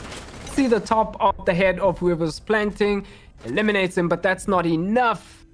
Phoenix wins a round for themselves, eliminating Causa. If Causa saw that head earlier and eliminated him, that round might have gone different, but he pushed out a lot more, and that exposed him to way more angles. Even if he did manage to kill the guy who was on Red Stairs door, I think somebody else, I think it was the Buck, was walking in from study and was probably going to get the kill onto Corsa. So well played from Phoenix, finally getting around after a while, and the catch up is real. Indeed, it is a very good attack from Phoenix. Very good plays from Viben as well. They did stop out that plant the very first time it was going down just by 1 or 2 milliseconds of that plant. But then not being able to clutch it out in the end. Good attempt by Causa, but unfortunately, the man advantage was not in his favor as he was in a 1 versus 3 situation, and having that plant being diffused right next to him, even if he got the 2, there was still a player from study watching the angle. So it was a win-lose situation in the end. But speaking of that, Viben will swap their site to go to that trophy area, as now they choose to hold a more extended roam, and they do obviously still have that shield play coming out, as they do have double shields being played every single round. They will be holding that closet area and that top landing with those 2 shields. Yep, and Figure bringing the frost this time. So Phoenix has to be a little careful because, as you know, Pogmats, ever since they've started becoming famous, they've been catching a lot of players off guard lately. And speaking of somebody off guard, Clout catches Figure, probably rotating somewhere. And I think Clout was probably opening up a window or door. Not 100% sure where, but did catch Figure. God, I think it was, trophy entrance wallbang. Unfortunate for Figure. Hopefully he put down all of his frost mats. Maybe they might come effective later. But Dropshot gets another pick of his own onto AML. So that's the Buck off the board, but not to worry though. There's still enough time and the man count is equal. Now the attackers of Phoenix trying to take control of this master bedroom area, as that Ayana clone wall comes swinging through to try and get rid of those Aruni gates that are being presented onto it, as actually Aruni is all the way in study side trying to look for a play of himself. As there's a jump in from Closet, but a down onto Pana as the angle is being held by Dropshot. Well played from him, but will he be able to be retrieved, or will Kaiko, actually Causa with the C4 be able to contest him here with this Nitro Cell? It does look like he's trying to do so, but that Selma gate is going to stop him from being able to throw that C4 out. Yeah, the laser gate, as you saw, Dropshot was trying to help Causa. He was trying to stand in front of the laser gate, but that dirty angle is reversed from Clout onto Dropshot. Gotta remember, angles work both ways. Even though that's a dirty angle, the attackers do know about it now because one of them got down from it. Well, actually, got down from the Frostmat. I wonder if Kosa actually downed someone else. So that is a lot of HP lost from Phoenix side of things. But it is a 4v3 in favor of Phoenix. Let's see if Kosa Kaiko gets a pick onto Saw to equalize things now. And by equal, I mean Phoenix is losing a member right now from Kosa, but Cloud returns it back onto Sandals. This is a slaughter right now. Bloodbath as Shader gets a pick of his own onto Kosa, leaving Kaiko to deal with Shadir and Cloud. The plant is going down. Who's going to find who? Cloud finds Kaiko, and Phoenix gets another round. Phoenix might be making an intense comeback right now. Really well done from Phoenix there, as Vibe and Esports call their attack timeout for the game to try and bring their motive back, as they did lose 2 defending rounds in a row now, as Phoenix bring the score back to a 5-4. They're still in the losing position, but they aren't out just yet. They are giving it their all to try and win this one out, and so goes for Vibe and Esports, as they do go back to their trophy statue site to maybe try and fix some of those mistakes that they did make in the previous round. Yeah, I think that dirty angle from Trophy, I think it should be utilized with a lot of care and consideration, because I think that's where things went south for Vibin. And I think they know that. That's why they're going back there, and they're just gonna fix that situation alone. Other than that, Phoenix just took advantage of that situation and they won the round. But Vibin has to be careful now, because once a team gets hold of some sort of momentum, they're gonna ride it out, and things might turn out very different to what you're expecting. So the Vibin has to be careful, or Phoenix has to rise up to the occasion. Indeed, it will be a similar setup actually. Hopefully, Figure doesn't get picked off once again. I believe he was trying to put a frost mat down in the previous round and then got Yep. pre-fired through that window. So now he will put that frost mat down first before he does anything else, just not to be pre-fired, and some shields being rotated there as well to try and put even more pressure on that master bedroom push. Will Phoenix rotate their push? It does look like that way by their drone placements, so we'll have to see how that plays out, if they'll be able to take it once again, or if that rotate of the push will put more pressure on them. Actually, no, I'm mistaken. Their drones are just placed up in those areas. They are actually doing a master bedroom take once again. Yeah, I mean, the plus side for Phoenix is that they know about the Frost this time. So, but the negative side of things is that the Frost is playing that angle that Crosser was playing, and jumping onto Closet and taking care of the Frost mat, and at the same time you have to put your gun up and fight somebody. It's going to be challenging unless they can get rid of whoever's in bathroom. Kaiko in astronomy, it might make that bedroom and bathroom closet push a bit easier. But if they don't get rid of any of those players on there, it's not going to be that successful. But right now, Shadir is down in kitchen. Ooh, he might across somebody roaming around in kitchen, or it's close on the mute. It's the Gemini drone. It's gonna fall back, and that is the advice thing to do.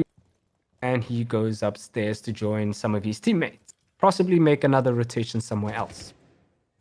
Well, good thing that Frostmat didn't work once again, as Hana is in master bedroom. He is directly on that wall waiting for the utility to be cleared from below, as that Ash and Ayana are going to clear that one out. AML here on the back watching this mud room area to try and support that flank that might come out from the Vibin players, as they do not have a Nomad to support their flanks whatsoever. Swing comes through as Figure gets the pick onto Pana, just prone on the floor there. Well played from him as he gets the very first pick. A minute 10 left on the clock, as now Sandals is watching an angle and a jump in. Actually, as drop shot gets AML, that's the buckle from the board. The player gets spotted out, some HP taken onto him. Not actually, as drop shot loses HP instead. Saw picking off Sandals, that's him off of the board. So Rooney gone as Figure now playing this master bedroom area. He does find one, a C4 from Corzo as well, and the second player being spotted out as well by Figure as he picks off Cloud and brings Vibin Esports to a 6-4 lead, taking it to match point. That tactical timeout really working in their favor, as now they have it all to win or have it all to lose. Yep. How did Corsa rotate into bedroom? Oh, how was he allowed to rotate into bedroom is beyond me, but nonetheless, it worked out for Vibin. And they're going to be switching it over to dining room and kitchen, which is a site that both of these teams have won on defense time and time again. So we'll see if the tradition does continue or Phoenix has other plans for it. It is match point, so if they don't win this time around, it's hard luck for them. They lose the match. But yeah, dining room and kitchen, the history of it just isn't looking good for Phoenix. To be fair, if we look back at it, kitchen was won twice for Phoenix and once for Vibin when they played it the first time, and now they're going back to it. So if they lose this one because they did win their trophy side, we could see overtime in the end, because then it's very split up, a 4-2, 4-2. It's a possibility. As we do see a very different setup actually coming out from Vibin. They have head-eye holes all the way in China Wall, and they have a complete roam upstairs once again. That is obviously the same as the previous time, but maybe just some of that utility is being put in other areas where it might have maybe been lackluster in the previous round.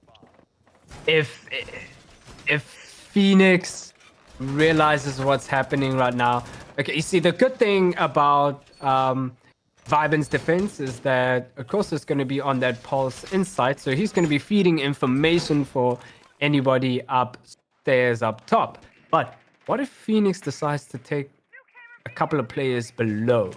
That might be troublesome for Vibin, but that has to go with Phoenix having to drone and find out exactly where everyone is and how many players are on site.